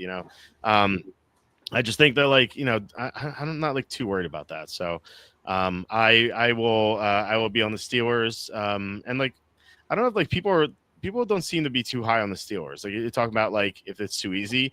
I don't know if people see it that way, just because people are so down on Aaron Rodgers. He was terrible last year for the Jets. He's going to be better this year just because he's not going to be recovering from an Achilles tear. Granted, he's a year older now, but I think that he could at least be mediocre potentially. I don't think he's going to be a top 10 quarterback, but if he could just be mediocre, I think that'll be good enough for the Steelers to make the playoffs. Them maybe win a game in the playoffs. And the Jets, like I said, new coach, new quarterback. That's it's 25% hit rate in Week 1. It's such a bad situation because there's a lot to prepare for, and these guys don't have experience. Whereas the Steelers have a new quarterback as well, but Tomlin has a great track record in Week 1. And he's a good track record in close games. It's going to be close games. It's going to be a close game that if it gets a 3.5, then I won't like it as much because Steelers -3.5 in the road seems awful. But three is definitely manageable for them to cover. So I think if you actually break down Tomlin's road record ATS, then if he's favored by more than 3, it's actually just a losing proposition. But if it's 3 or less, then he actually covers at a high rate on the road. What if oh my God, it was Steelers Packers Super Bowl rematch and Rodgers faces his former team? What if I actually, you're not the first person to suggest that to me. Butters, who we have on sometimes, he actually texted me that the other day, and I don't know. I just don't see it. I don't see the Steelers getting there. They're not nearly as good as the Ravens, Bills, or Chiefs. And then the Packers, they could maybe get there. I think the Eagles are better, Redskins are better. I think the Vikings are better. Maybe the Rams, if Stafford's back, is fine. I think they're better. So I would say the Packers might be the 4th or 5th best team in the conference, which they can still get there, I guess, but I don't know. I don't really trust Jordan Love. I just don't trust him in the playoffs. I don't know. Maybe I'm crazy about that. He had they crushed the Cowboys on the road, but that was more Aaron Jones than anything. Mm-hmm. I don't know if I don't have that trust with him yet. Maybe he'll get there one day, but I just don't. I understand. Do you? I certainly hope so. I mean, well, that's not what I asked. I didn't ask if you hope to have trust. No, I don't think it would be Packers and Steelers. That would be quite the storyline, though. Or I always said, how about Steelers and Bears?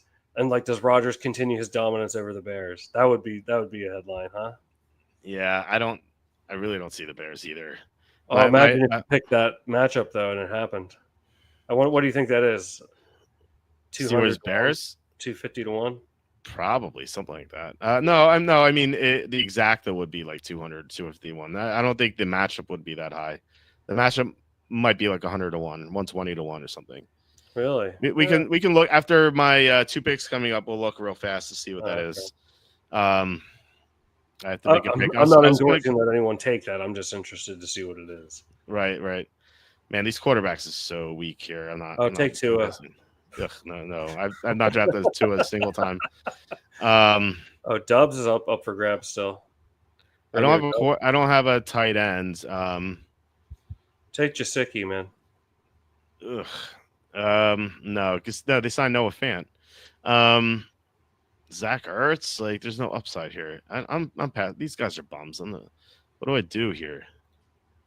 I'm taking Zach. I just not prepared for this. Take a Conco. Cheeky bang bang. I can get him later. That's all right. He's just solid. I'd feel better about it if I had Jaden Daniels. I love how I say, like, that's all right. Like, I know what I'm talking about. You're the I hardly play fantasy at all. Yeah. Why don't you play more fantasy? I don't know. I'm only really good at hockey, I feel like. I don't know why I can never figure out football, man. I just never really been that good at it. What are you talking about? Wait, what? I've never really been good at football DFS. Oh, DFS. I'm not talking about DFS. I'm talking about like fantasy. I don't know. I've never been good at like regular fantasy either. Actually, I got talked into a league this past year, and I did get third place. But so like I just got my money back. I didn't win or lose anything. Okay. But I did all right. But usually I don't know why. I'm just like I'm not good at it. I'd like to think I have some sports knowledge. You think I would know a little bit more, but I don't. But hockey DFS, that for some reason that made a little more sense to me. Mm-hmm. I've done pretty well on some of those contests. So, and I really don't play that much. In fact, I probably entered like one contest in the last month and a half. So I really don't play much at all. But what do you say, Bears? Bears versus who?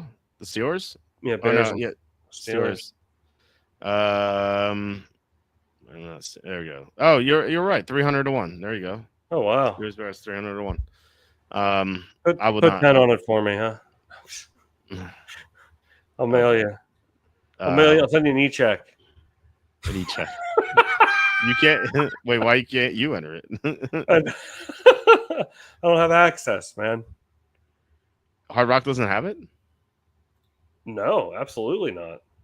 They don't have futures? What kind of sportsbook is this? Well, no, they do have some, but I don't think they have. I mean, they have an. Let me look right now. They don't have named the finalists. I'd be shocked if they don't have named the finalists. That's kind of crazy if they don't. With Arthur Smith calling the plays, you have about 2 to 4 billion reasons to like the Steelers. Yes. How do you feel? How do you feel about the first billionaire offensive coordinator in the NFL?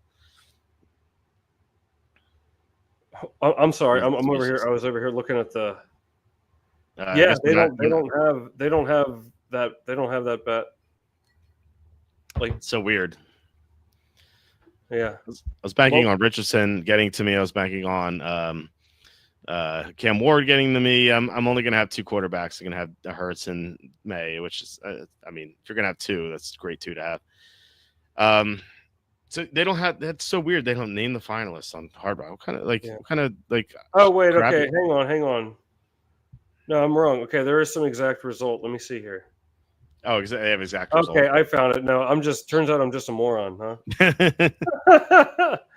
No, but sometimes they take things up, off and on. So let's see here. It's going to take me forever to find it on my phone. That's okay.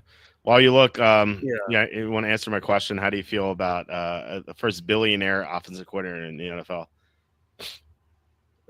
Who's that? Arthur Smith. Arthur Smith? Yeah. Yeah, I wish him well, Is it, like, what if they fire him and then he's like, "No, I'm buying your team." He could buy the Steelers right now. Wow. He's worth about I thought $3 billion. He's worth 2.4 according to so. That's pretty crazy. Okay, this exact result finalists. This is going to take me. Oh, Chicago Bears and Pittsburgh Steelers. Holy cow, 500 to 1. Oh wow, that's even better. Yeah. I swear I've never seen the finalists. You should have seen. I'll tell you what. For the draft, they had nothing. They had the top 5 picks. That's all they had. It's ridiculous. Yeah. I had to drive to New Jersey to place my bets, which again was like a nice like homecoming sort of. Actually. I'm sorry. What'd you say? I said it was like a nice homecoming to the Trenton Thunder baseball stadium. Oh, right. Like I hadn't seen a close friend in a long time. Yeah, exactly. It had been a while. Mm-hmm. No, but I actually went to the Hard Rock Casino in Tampa, like on site, because they have those kiosks. Yeah, you're telling me about that. Nothing. They didn't have a damn thing on there. They didn't have a damn thing on there for the draft. I couldn't believe it. That's hard. I mean, I was going out there anyway to visit. It's not that far for me, but to visit a buddy of mine anyhow. So like It wasn't like a wasted trip. But I was like, you got to be joking me. So I guess that's why I didn't expect them. They often don't have much. So in my defense. Yeah, I don't know. It's so weird to me that Florida has a monopoly on sports booking. Like I would have thought that like DeSantis would be on top of that or something, just to prevent a monopoly in like your state. Just seems like a huge misstep on his part. Elijah Arroyo, by the way, did you take Yankee Doodle? No, I took I took Elijah Arroyo, Roshan Johnson. Okay. Elijah Arroyo, we had him in the first round of our mock drafts for a long time. Charlie and I said until we heard Arroyo had some medical red flags. And then we dropped him to the second round, which is where he went. But like he seems to be doing okay. Like I always think that's like overrated, the medical stuff. Like I remember Derek Stingley, the LSU corner, was entering the NFL. And like everyone's like, oh, he had big injury history, and like he played every game last year. So I think that like that kind of stuff is just so overblown. Mm-hmm. And they cut Noah Fant. The Seahawks cut Noah Fant, and I think that's like they just love Arroyo so much. So I think like he's like a late round tight end you should be targeting in fantasy. If you like to wait on tight ends like I do, I don't like drafting tight ends early because like they score the fewest points of any position. So if you're gonna wait on a position, wait on tight ends. Unless you have the chance to get Travis Kelce, huh? Yeah, right. Yeah, Kelsey's like done. I feel like he's just too focused on his like acting career, which is I don't think is great. If he wasn't dating Taylor Swift, I don't think he would have gotten that role in that movie. They just should have made him a professional wrestler. Yeah, it's true. Ever since I declined, he came back with another trade: Worthy, Nico, Chase Brown, and Monty for Jefferson and Bucky. So you're getting 5 for 2. I would, I mean, Bucky and Chase Brown are close enough. So you're basically trading Jefferson for Worthy, Nico. Oh wait, this is 4 players. This is 4 for 2. Sorry. You're basically trading Jefferson for Worthy, Nico, and Monty. It's not good enough. I'd rather have Jefferson, Bucky. You're just giving up. You're not getting enough for Jefferson. It feels like the it's a painful memory from my childhood, but the Charles Barkley trade when I was like growing up, I was a Sixers fan, and then they traded Charles Barkley. I called him Broccoli back in the day since I was like 7. But like they traded Charles Barkley for Jeff Hornacek, Andrew Lang, and Tim Perry. And like, yeah, they got 3 for 1. So cool, right? But like Hornacek was good. He wasn't nearly great. And Tim Perry was a bench guy. And well, I think he started a couple seasons, but he wasn't very good. And then Andrew Lang was just a backup center. Like, yeah, you got 3 for 1. You got 3 dimes for a whole $1. Like congratulations. So it's just awful. So painful memories. So like, don't trade $1 for 3 dimes. Like Jefferson's your $1. I would say like Nico's like 2 quarters. Jefferson's a whole $1. Nico's like 50 cents. And then those other guys are like 10 cents each. So you're basically getting 70 cents for $1, just don't do it. Hey, before we get back into the football, did I tell you I got I was cleaning up my house. I got VHS copies of the Santa Claus with Tim Allen. and my the God. and the Flintstones that I And the brought back. Do Flintstones. you think they're in pretty good condition? Do you think anyone would want to buy those? I would love to buy them. No, just kidding. I don't. If I had a VHS player still, I actually probably do somewhere. I don't Yeah. know. It's just so obsolete. Like you can just view those movies on like some streaming service. Well, you know how I feel about the streaming services. You know what? I wonder That's if I'm true. sure I could find on Amazon one of those. It's like a DVD VHS player, like 2-in-1. Yeah, I I'm have sure one I of could those. still. You have one? I think so. How I much think would I you do. sell it to me for? $1 million. I don't. Why make billions when we can make millions? Like a billion's more than a million, numbnuts. So good, Oh man. man. Movies used to be good. Um, Who that's. do we got now? WalterFootball on the clock. Let's see what we got here. I'm looking at my tight end buys. We have 12 and we have 8. So you don't want the tight ends at the same buy. We take Theo Johnson's too much upside. I'm gonna take Yeah, I him. like the Theo Johnson call. Okay. So we have our. So I need what two more receivers that we're looking at. Two more. Yeah. Okay. Two more receivers. Yeah. Yeah. No. What else? Sorry. Go ahead. I was scrambling to talk about something. So you go ahead. I didn't have anything planned this time. Oh no, I was going to say what else are you looking at in week one? Just trying to pare things down. I'm going to because there's some games I still want to do some research on, but man, I really like the Giants as things stand now. But what else are you really into? Let's take a look here. So I said before, I like the Cardinals over the Saints. Assuming that it's going to be Shock.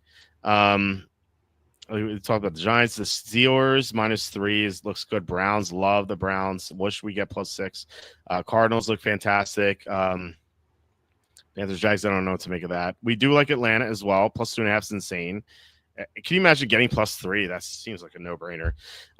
Patriots look good. The Raiders are a new coach, new quarterback. The Patriots, granted, are new coach, but Drake May was there last year. So Teddy 9. Sobransky really likes the Raiders. Does he really? Did he say why?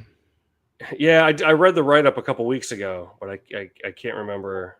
I can't remember the specifics, but I remember he said he really liked the Raiders. Okay. So Well, I'm not. that sounds interesting because I'm inclined to take the Patriots. Well, and Andy, our proxy, and he's also on the show. Well, last year was on every Thursday. Now he's gonna be on every Tuesday. He loves one of his best favorite win totals is Patriots under, and he was saying it's like everyone loves the Patriots over, and so they've driven up the price, and it's so high that he likes the Patriots under. But the Patriots have such an easy schedule too, so you have to keep that in mind. Yeah, I'm kind of initially I like the Patriots, and now I'm kind of putting it on the maybe pile for now. Mm-hmm. Yeah, keep going. I've got something else. I've got a scenario to spit to us. Well, I like the Rams before Stafford's back, so maybe the Giants will make the card because the Rams are kind of iffy right now.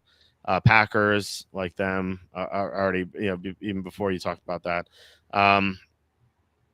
Colts are kind of interesting. I think they're underrated. But yeah, I and then we talked about Atlanta before, so yeah. I don't know what was your scenario?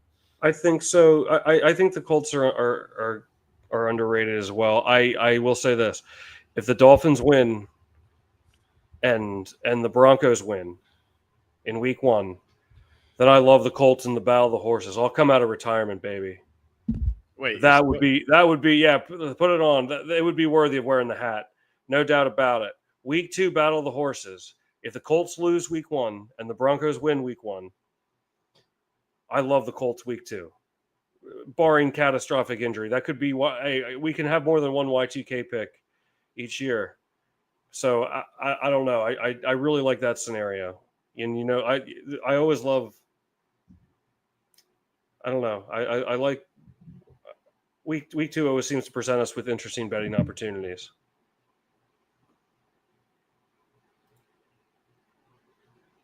Hang on, I can't hear you now. Sorry. Yeah, I hit the mute button.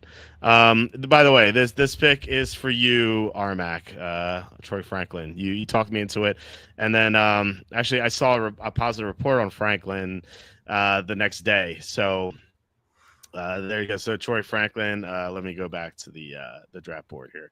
Um, I think having more than one Y2K pick is a slippery slope because eventually you're gonna in like 10 years you're gonna be like, oh, this is my 13th Y2K pick of the year. Yeah, Eventually you yeah. add more and more. Maybe you cap it at 2 for the season, and you never go above Mhm. 2. Or maybe three is the like 3 is like the perfect number. It's like the triangle, whatever. Like at least that's what Boss Baby taught me. My daughter watches Boss Baby nonstop. They talk about how 3 is the perfect number. Yeah. Because the kid it was just him and his 2 parents, and it was like it was perfect. And then the baby showed up. So I love how a sentence that came out of your mouth is having more than one Y2K pick is a slippery slope. Like something really terrible could happen. it could. I You guess just they you could just lose like money, I feel but like you lose a couple and then you start chasing, and then yeah, it all ends poorly. yeah, yeah. Usually I we do wouldn't one recommend it. Y2K pick a year, and that's that. Yeah. So Why does it change the screen here sometimes? It's kind of weird. All right. yeah, So, yeah, we took 2 late round sleepers at receiver. We only had 2 quarterbacks, but look, I didn't get a chance to draft any of the other ones. And I'm not gonna. I would have taken Jones at Daniel Jones at 17-10, but he didn't fall to me either. Like I'm not gonna take Russell Wilson. I'm not gonna take these other bums. Like there's just no point. Like I'd rather just take real players. And like if we lose because we only had 2 quarterbacks and one gets hurt and then I score 0 on a bye, and so be it. But I think that's the sort of chance you have to take sometimes. It's not ideal. I always recommend taking 3 quarterbacks, but sometimes you just can't. So we end up with 2, and I really like my 2. So I like this draft. Except for that, I like this draft more. We got our Igbuka, Ridley. I like love HN Brian Thomas to start. I wish we got a better player at 310. That's like my only gripe here. Where did Travion Henderson went 412. It's so early. I was like, where? Why didn't I consider him here? But it's because he was gone. Love these 4 receivers here. A lot of upside, especially like Addison 803 is great value. These 3 running backs could go nuts and win me my league. Thornton's insane. Talk about him. Arroyo, a lot of upside. Shipley, if Saquon goes down, Shipley's gonna have a big year. He could be one of those league winners. And then yeah. So and then these late round guys. Mike Lachine, by the way, made a great point. He's like, you should always draft in the final round or 2. You should always draft players that usually are not drafted, because if you win your league and you go to the playoffs here, like you're gonna and those guys are doing well, like you're gonna have a major advantage because like you have guys that like the other league winners don't. So yeah, I like this team better than the other one for sure. I didn't mind the other one, but I think this one's better. Sue asking, does Quacky ever wear a hat? Did you have like a crown? Didn't you have yeah, a I crown wear or the something? crown when I'm on a hot streak in baseball, which hasn't been for a little while, but Yeah, you have a crown. yeah, just the crown. I was never much of a hat wearer. The boss isn't worried about Yeah. Stafford. Well, I was about to say, I always like would wear a baseball cap whenever my hair would get long. Just because I wouldn't feel like, making sure it's not like crazy or anything. Mm-hmm. But I feel like these days I just don't care either way. But yeah, I this hat, that's all I have. I have a baseball cap somewhere upstairs, but I never wear it. I don't understand the worry about Stafford. He has a Montecure back soreness. He'll be fine. Yeah, he could be fine, but he's also an older player and back issues. Look, I've had back issues since I've been 27. Like they just don't go away. And like, granted, I'm not a professional athlete, but I like back like look at Tiger Woods. Like he had his first back issues and they never went away, and like he was never the same golfer. So I don't know. And the Stafford's just an older player, and like they were really considering moving on from him. They were talking to like Aaron Rodgers and stuff, and so yeah, I mean they re-signed him, but it's like the contract they gave him is like a year-to-year deal. Like they could just get out of it if he's just decides if he just falls off.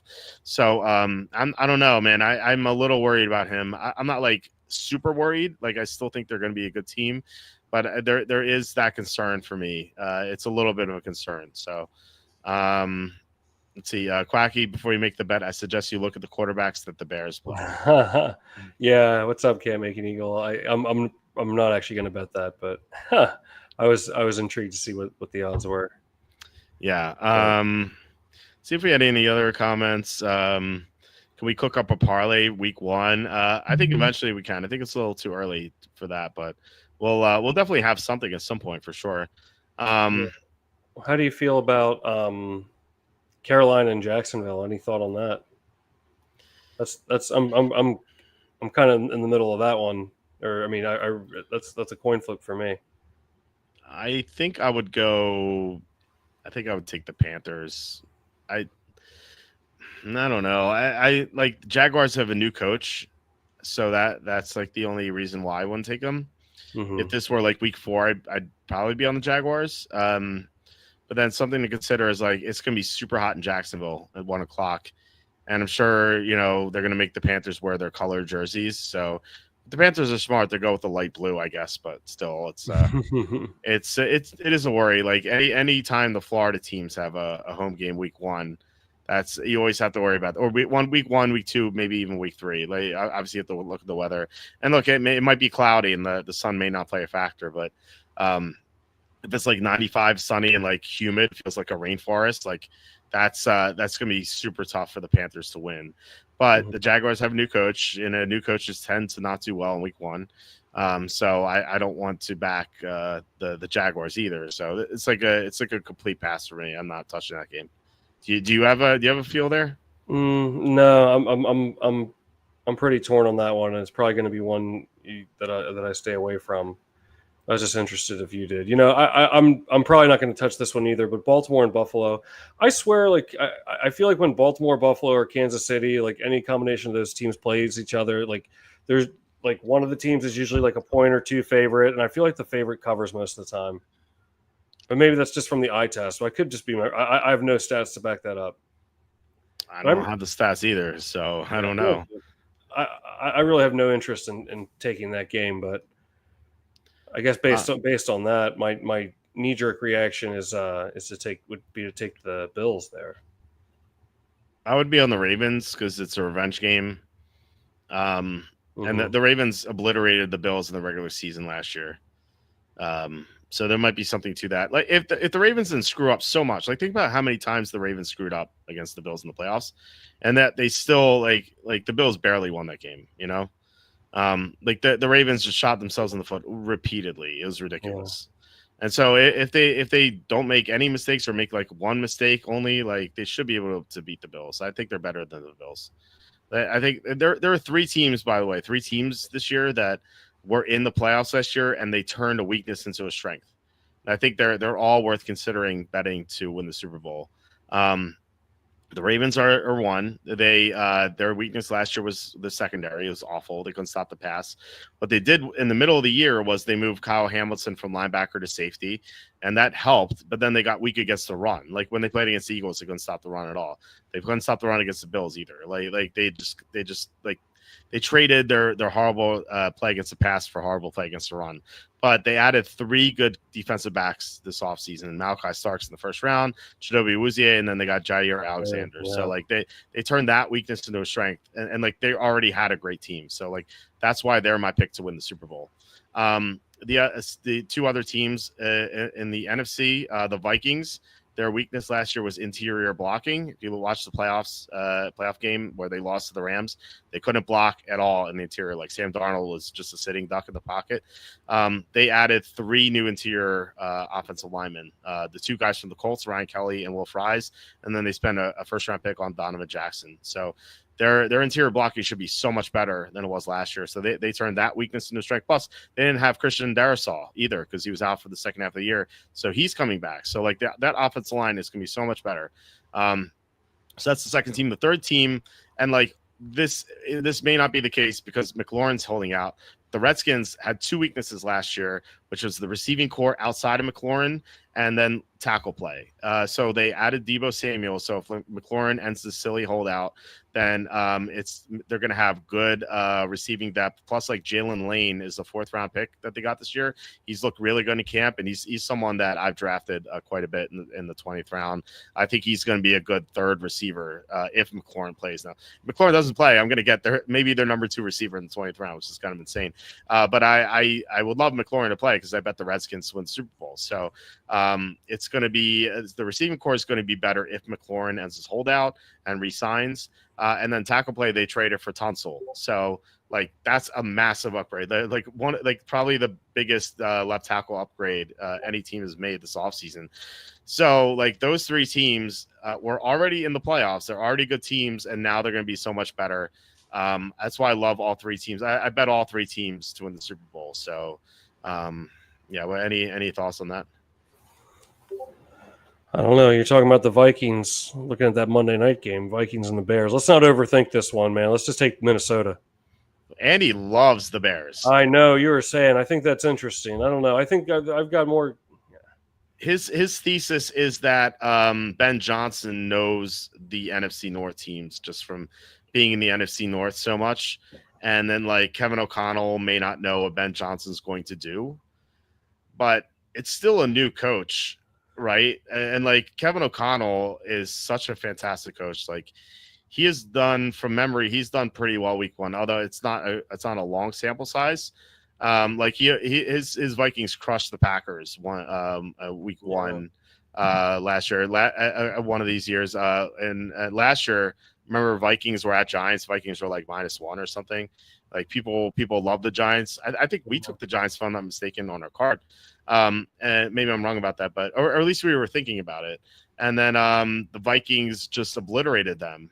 So like Kevin O'Connell to me is one of these superior coaches, and just think of what he's done with all these quarterbacks.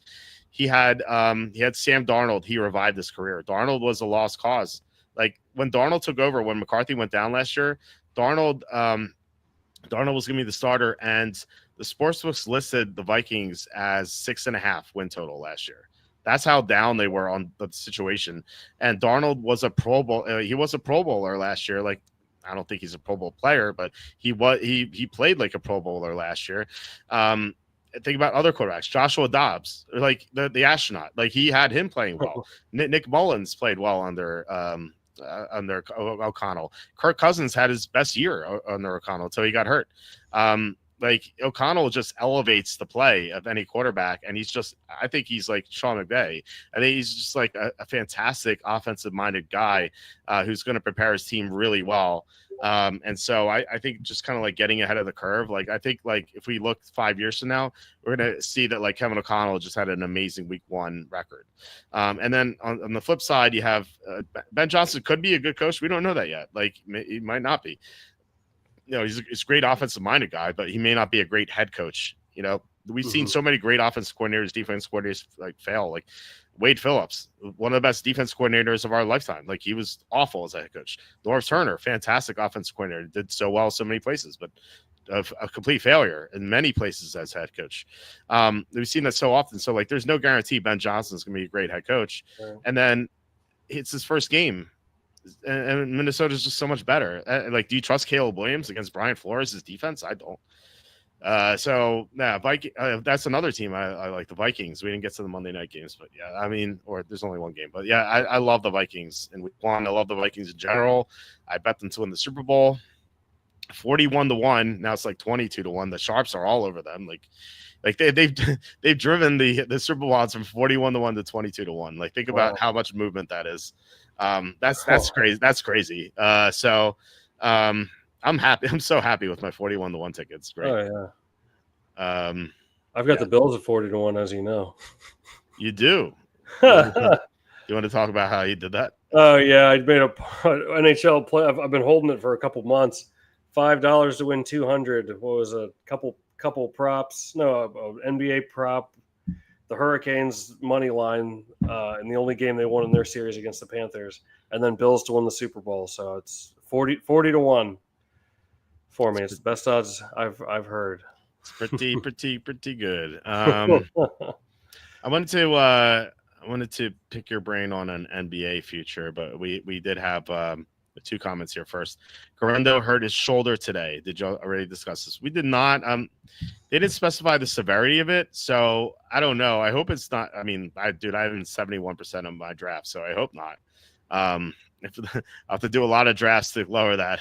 Like, I'll have to get Jordan James instead if it's severe. I don't know. I mean, we have a month out. Like running back, like shoulder, it doesn't seem like the scariest injury for running back. It's not like a leg injury or knee injury. So we'll see. I hope he'll be fine, but we don't know anything yet. It's close to 100 degrees for the Panthers practice last week. It's humid in Carolina also. Yeah, that's definitely true. But the problem is that these Florida teams, if they're smart, which usually they do this, they'll wear the white jerseys, and then the road teams will have to wear colored jerseys. And as you know, if you wear darker colors, if it's super hot out and sunny out and humid out, like that, the sun really beats down on you. Because the dark colors absorb the light, and so you get super heated, and like road teams just have a terrible record in Florida in like weeks 1 through 3 usually. So that's definitely an issue that they have to worry about. But light blue. Imagine if the Panthers are dumb enough to wear their black jerseys. We've seen that before. It's happened before, and I'm like, what are you doing? Yeah. But yeah, no, the light blue jerseys might be good enough, and it might not hurt them as much. I'm really not a believer in Bryce Young either. I know he had some great games at the end of the year, but it felt like those were against teams that weren't trying. I was speaking of like listening to like fantasy football shows. Like some of these shows are really bad. I was listening to one show on like Friday, and it was so bad I had to turn it off. These guys are like, oh, I really like the Panthers this year. They almost beat the Eagles. They almost beat the Chiefs. I'm like yelling in my car. I was driving my car. I'm like yelling in my car. I'm like, the Eagles are not trying. The Chiefs are not trying. They were not on the radar. The Eagles gave their effort. Like they didn't give 2 craps about the Panthers, and yet they still won. The Chiefs they didn't give a damn about the stupid Panthers, and they still won. Like to me, it's like if the Panthers had won those games, okay, yeah, you could say it was sort of impressive, but they didn't even win those games. They were going against teams that didn't care about them.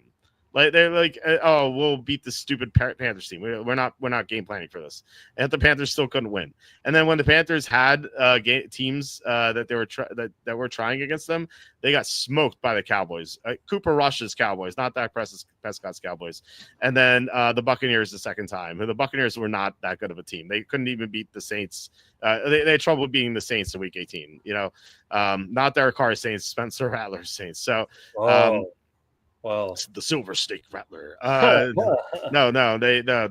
don't be fooled into the Panthers' late season results last year. They were better than they were in the first half because they got DJ Wanham back, and they ran the ball better. They figured that out. The Chuba Hubbard, Bryce Young wasn't nearly as bad as because like Thielen kind of emerged for him and stuff, and like he's kind of like he's got his feet wet under Canales' system, and he did improve. I'm not saying that like they didn't improve, but like they were like don't think those results mean anything because like they didn't even win those games. Like come on. The boss is I'm the reason those lines are shifting. Well, me and you, the boss, because I bet Minnesota not just 41-1. I bet them at 40-1 as well. So we were definitely contributing to that line move. Speaking of line, I was cracking up. I was telling the sportsbook manager this. I was trying to convince him to like listen to our show. I was like, yeah, we move the lines for the NFL draft. He's like, you move the lines? I was like, yeah, we have the most accurate draft mock drafter in the world, Charlie Campbell. And like he came on and I was like, what's your best bet? And like that line moved from plus 230 to plus 130 in an hour. Wow. So Charlie said that. Yeah. Right. Yeah, wow. So I was like, yeah, we definitely moved the line on that one. In fact, like I had to drive to New Jersey that night to get plus 180 at BetMGM because every other sports book moved it to plus 130. It wasn't even a correct pick because the stupid Jaguars trade ruined the whole thing. Yeah. But he still did well in the draft though. Like the Shedeur Sanders over 21.5 might have been like the easiest bet of my life. That was like, how is this over under 21.5? Like, I guess like Mel Kiper was like losing his mind, but like it was so obvious that he was not going to go in the first round. Like Steelers, like we had multiple reports from the Steelers. They didn't like this guy, and they was like, oh, maybe the Steelers will take him. It's like, no, we have like multiple reports saying the Steelers are not going to take him. So stupid. I had NBA future. well, one NBA future. I had one more thing before NBA future. I got this text from Evan. Let's see if we can help him out here. So same game parlay. This is a this is a plus 374 parlay. This is a miss the playoffs parlay. Okay. All these teams to miss the playoffs: Browns, Saints, Giants, Jets, Titans, Panthers, Dolphins, Raiders. This is plus 374. And then Evan asked me which one loses this for us. So I'll repeat: Browns, Saints, Giants, Jets, Titans, Panthers, Dolphins, Raiders. I think Panthers. Panthers? I mean, if there are a couple injuries in that division, I hear what you said a second ago about, while they covered against some better teams, those teams are probably kind of taking it easy, as you like to say to people. Take it easy. Take it easy. Yeah. But they did play better nonetheless. So, are they the best team in that division? Certainly not. I really like Atlanta in that division. I've already bet them to win the division at plus 230. I think that's a steal, personally. Just a quick aside. But yeah, now you get a couple injuries going in there, and like the Panthers, they did play a little bit better. I would guess if I had to pick one that would ruin the parlay, Evan, I'd say the Panthers. I would have said the Jets. I really like their offensive line. You have Olu-Fashanu, who like was playing out of position last year. Now he's going to be at left tackle, where like he played both left tackle and right tackle last year. When he played right tackle, he struggled. When he played left tackle, he played better. And like now it's going to be a second year. They drafted Armand Membu, who I love. Armand Membu, I think he's going to be a fantastic right tackle. They have some good interior blocking, Tippmann and Elijah Vera-Tucker. Now, granted, Vera-Tucker gets hurt a lot, but he's still going to be a good guard there. And then their defense should be able to bounce back. Like the defense struggled last year because they didn't really have a head coach. Like they fired Saleh, and like so the defense fell apart after that. Now they have Aaron Glenn, who should be able to get the defense to play at a high level. Like obviously Justin Fields is a weakness, but I don't know. They have an easy schedule. Their schedule this year is they have the what is this? They have the 6th easiest schedule in the NFL this year. So I'm looking like just over 5.5 seems doable just from the win total perspective. They are getting bet up. It's 5.5 minus 150 is the best number for their over. So people are betting sharps. I assume this is sharps. They are betting the over. So I don't think like I wouldn't say they're greater than 50% to make the playoffs, but of those teams that Evan listed, I think the Jets are the best team, and they have the easy. They're the combination of best team plus easy schedule. So I would be pretty worried about the Jets. Okay. The boss says, I have a feeling scouts and teams have caught on to Charlie. Hopefully an off year is good enough for a bounce back. You know what? Like there was an off year, and yet we still like made good profits on our draft bets. Like yeah, we lost the big one that Charlie recommended, but like that we lost that not because of like incorrect information. We lost that because the trade that screwed everything up, like the Jaguars, had they stayed put at 5, we know they would have taken Gentry, and then the Raiders would have taken Membu, which was our big pick. Like the Gentry being available at 6 because the Jaguars made that trade really screwed things up. So it wasn't like bad information Charlie got. It was the trade that screwed things up. And like no one saw that trade coming until like an hour before the draft anyway, or 2 hours before the draft. NBA future. Let me ask you this, because this is what my dad asked me. And then he was shocked by this number.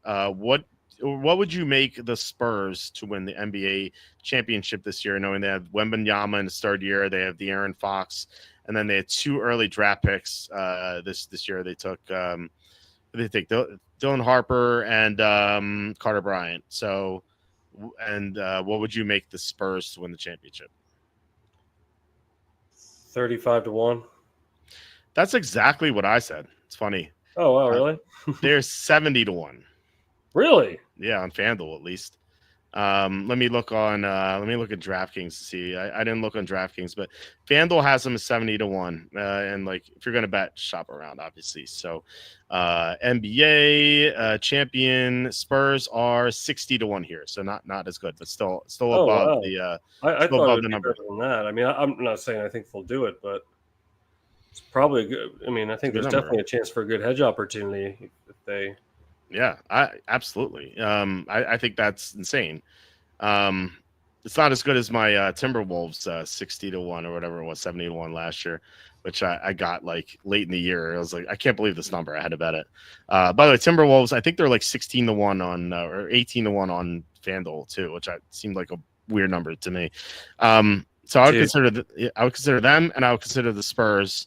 I might bet like half unit on the Spurs, and I have to. I have to kind of refresh myself on what the Timberwolves have done this offseason. I don't know if they lost anyone significant. It's just like not really. I'm in football mode. I'm not really in basketball mode yet. But like I love that number. My dad was like, my dad was a little more bullish on the Spurs. He's like, I would have made them 8-1. Like I don't want to go that far. Yeah, I don't think it's But like I would say like 35-1, 30-1. That's probably the right number. And so no, I'm gonna bet that. That number just seems like off, and I think it's good value. So like Wembanyama could be a monster this year. It's his third year. Mhm. He has guard support with Fox. So I think they're going to be a playoff team. I don't have any question about that, assuming they stay healthy. And like he got hurt last year too, so it's like part of the reason they didn't make the playoffs. So yeah, I mean they have a lot of talent there. There's no question about it. Just like they're young, and I think that could be their downfall. It's just like inexperience in the playoffs. But like I think this sort of year is like it seems like wide open to me. Like the Thunder are the favorites for good reason, but it just seems like anyone could win it. Like we saw the Pacers go to the finals last year, and I was way down on them like the entire time. And like it just seems like there's so much parity in the NBA now because of the what is it they call it, the double apron or is second apron. It was like teams are like really penalized for being over the cap. So there's way more parity than there was before. So the Spurs are definitely in play to win it, Oh, I think there's a lot of value there, absolutely.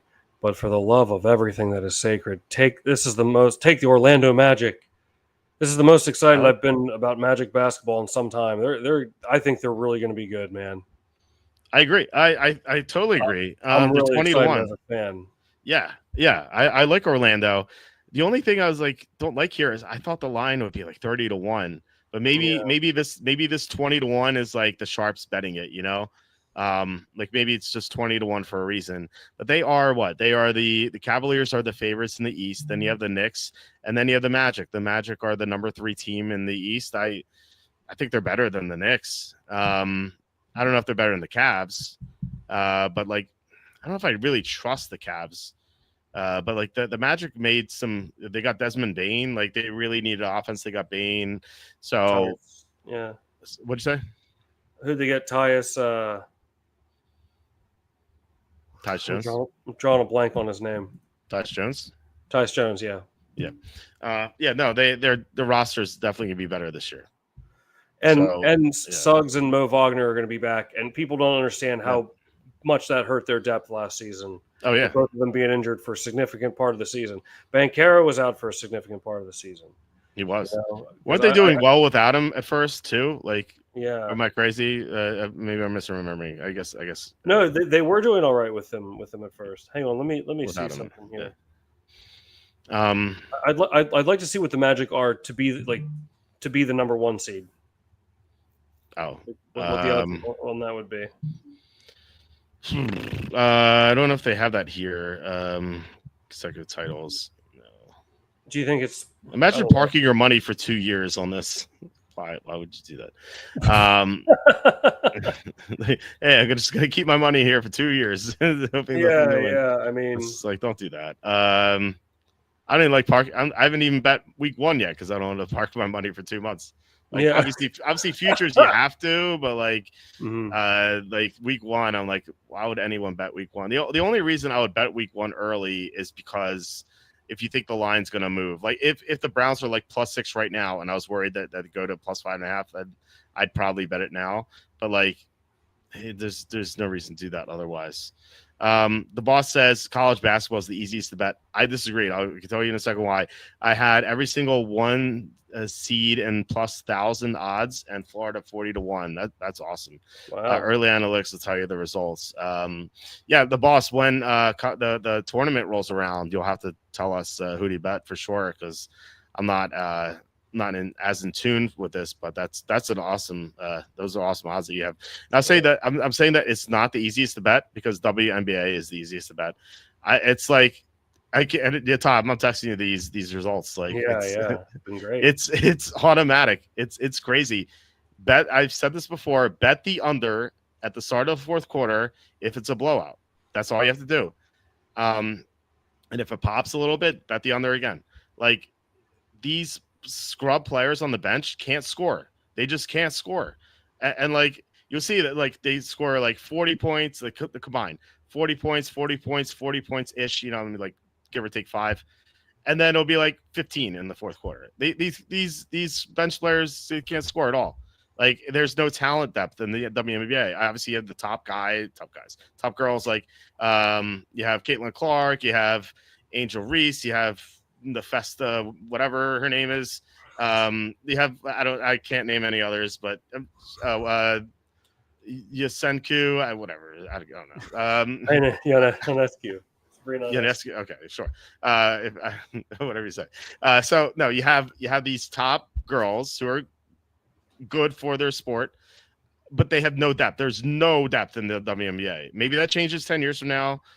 I'm not saying this will last forever. Maybe the sport's supposed to catch up, but like, they do not score. They can't score. And so bet the under. Bet the under every time there's a blowout. I'm telling you, I'm like 11-2 so far. Like, wow. It's crazy. I don't even watch these games. I texted Evan this. He's like, you couldn't pay me, because I was like, yeah, I showed him the slip that I showed you. I made $200 today on the game that they had today, and Evan was like, you couldn't pay me $200 to pay attention to the WNBA. And I was like, Evan, I'm not paying attention. I just saw the score. I logged into FanDuel, saw the score, bet the under. It took me 20 seconds. And he's like, okay, I could do $200 in 20 seconds. You guys are missing out, though, man. You got to watch some games. I haven't caught any games this year yet myself, but I was watching. You're the one telling me to watch games. You're not even. Yeah, I know. I'm trying to convince you. I want you to get back. Trying to convince me to watch games that you're not watching. Yeah, but I'm tired, man. You're tired. We're all tired. No, but it's like a different kind of entertainment. It's just like a different kind of entertainment. It's bad entertainment. No. Dude. I'll tell you what. Sometimes it is good. No, sometimes it's like, wow, like they hold on. No, it is good when they throw the green dildos on the court. That is good. And there have been a couple games that have been legitimately good, but then other times it becomes like the blooper reel too. Like it's bad. It's a different kind of entertainment. You should try it. It's like watching, like, my son's gonna get into sports soon. It's like watching. It would be like watching 4-year-olds play. I don't know. It's just like talentless people doing stuff. Like, they wouldn't. The best team in the WNBA would not beat an average high school boys basketball team. They just can't. Like, it's sad. And like, they try hard, and like, so they're good at their fundamentals and stuff. But they're just not good. There's not good basketball players. Well, I sure have a great time watching it. It's like, I do, man. It's a different type of show. Like, it's a different type of product. It's just self-torture. Those green dildos are my crypto buddies doing that to pump up their coin. It's funny, is Evan sent me the video about the green dildo, and I said, it's too bad you can't bet on this. I talk about the green dildo, and he sent me this. Hold on, let me find it. Well, if your buddy from the circus watching, they might throw it on there. Yeah, right. So hold on. Here it is. I'm pulling it up right now. Bear with me 1 second. Bet Online posted color of third WNBA dildo, if not green. Wait, is that a joke? Is that Photoshop? It's real. It's Bet Online. It's like, you can bet on it. This is the type of entertainment we got here. Our society has peaked. How was blue 14-1? I don't know anything about this. Imagine if you have the inside information. The boss. So if you have inside info, Oh, it on was it, this white Caucasian. White Caucasian. Oh my god! I don't know if that's real. I don't know. It's it looks at the app. It says bet online. I don't know. Maybe it's not real. I don't know, but it's thought it's funny. Well, but that's what I'm saying. I would be. I mean, that's the thing. Something like that, it could be or it couldn't be. It wouldn't surprise me, but then I'd feel dumb if it wasn't afterwards. But like, I don't know. Like at this point, nothing surprises me in this world. So I'm betting rainbow. Well, don't bet anything until the boss gives us the green light. Yeah, we gotta. Rainbow's a good guess, I think. Real fast, I wanted to show you the golf stuff before we head out because we're like way over 2 hours already. So this is the live stats from Data Golf's so good. They give you live stats. So look at there's a lot of data on the screen. So these are the scores right now. As you can see, Cameron Young is 20 under. Then you have Nico Echeverria at 15 under. Then you have a couple guys, 3 guys at 12 under, 1 at 11. We bet Aaron Rye at 28-1. We bet Echeverria at, I want to say 60-1. Could be off. It's around there. So it's unfortunate we have a guy in second, a guy tied for third, and like we're just way behind the leader. But if you look at the top guys, this is in scoring order. If you look at putting, yes. Cameron Young's 7th, 4th. You have a 12th, second, but like not everyone's in the top 10 here. Approach, the top 3 guys are not top 10 in approach. Now you have these guys are doing good here. Look at driving distance, like no one in the top 10. There's only one guy in top 10 in driving distance, and actually this guy too. But like this guy's 70th in driving distance, doesn't matter. But look at accuracy. So you have Young at 34, but then you have 2, 2, 9. You have a 48. You have 1, 9, 9, 2. Like that's how important accuracy is. And the reason I'm bringing this up is Cameron Young is 34th in accuracy, which it's good, but it's not great. And so he could get in trouble. Like I said before, he could get the ball into the rough a few times. If we're lucky, we get the ball into the water. And so I think there's a chance that Echeverria can catch him. It's going to be super tough for Rye to do it.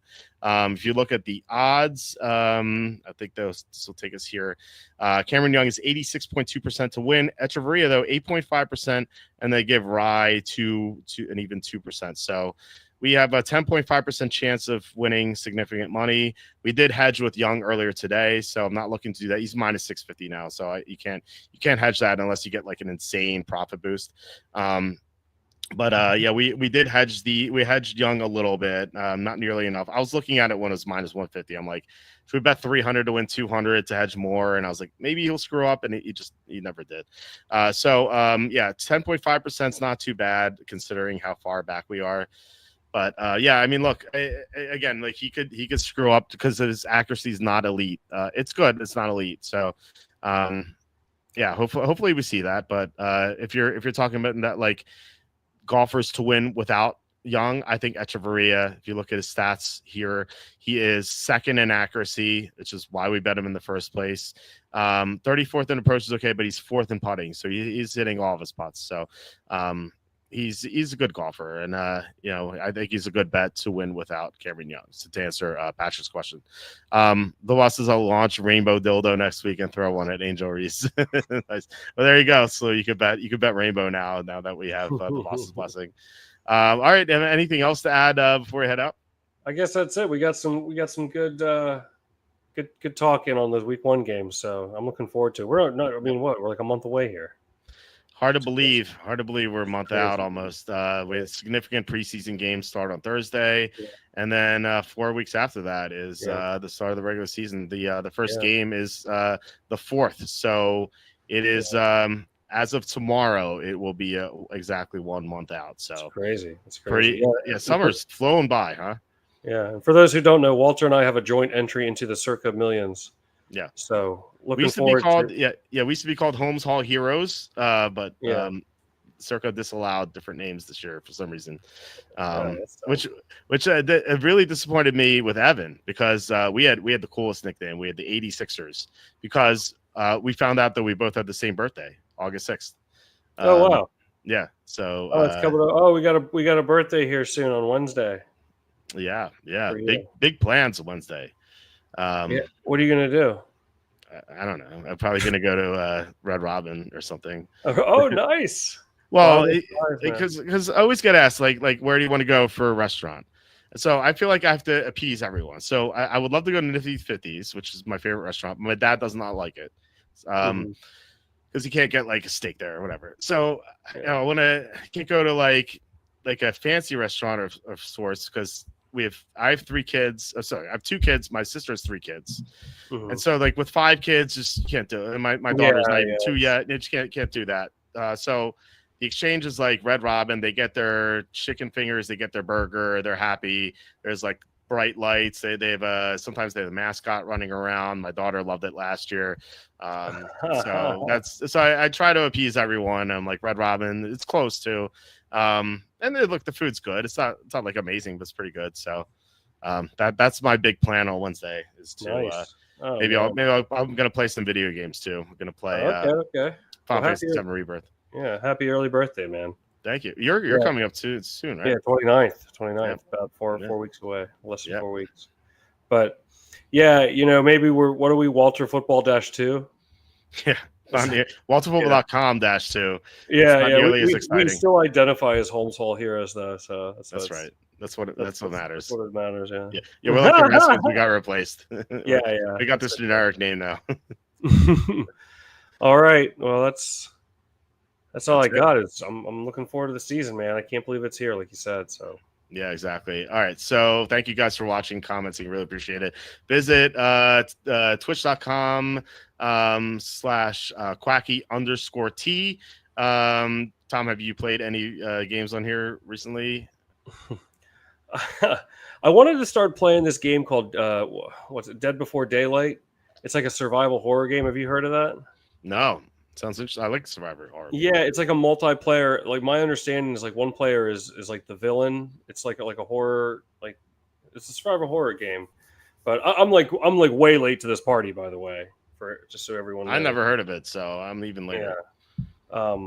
But it looks really Dead by Daylight. It's called. What did I say? Death Before Daylight. Death Before Decaf. No, it's called it's called Dead by Daylight. Okay. Shows you how much I know. I haven't played it yet, but someone was telling me about it. It's been around for a bit, and I'm I'm always late to the party on these video games, but I don't know. It looks kind of interesting. But yeah, I know if you guys play Rocket League at all, let me know. I'm Quacky T133 on there. I know I friended Cinder on there. We're going to try to play some Rocket League at some point. Nice. So yeah, if you play, let me know. Love to hang out some more with y'all. So Walt, always a pleasure, man. Yeah, you were talking about Survivor stuff, Survivor horror.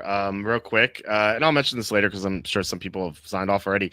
Until Dawn on Netflix, a new horror movie, horror survivor sort of movie. It's really good. I liked it a lot. It has like a new twist on it. I don't want to say what the twist is because it kind of spoils it. Although the descriptions might spoil it a little bit, but like it's pretty unique, and I liked it a lot. So if you like horror movies, Until Dawn, pretty good. So yeah. So all right, guys, once again, thank you so much for watching, commenting. Really appreciate it. We'll be back on Tuesday to do our first fantasy football draft, real fantasy, not best ball, as you guys call it, commie draft. I don't know why, but real fantasy football draft. So I'll be posting the room number on here. It's first come, first serve, but you guys will have the first opportunity if you're watching live to do it.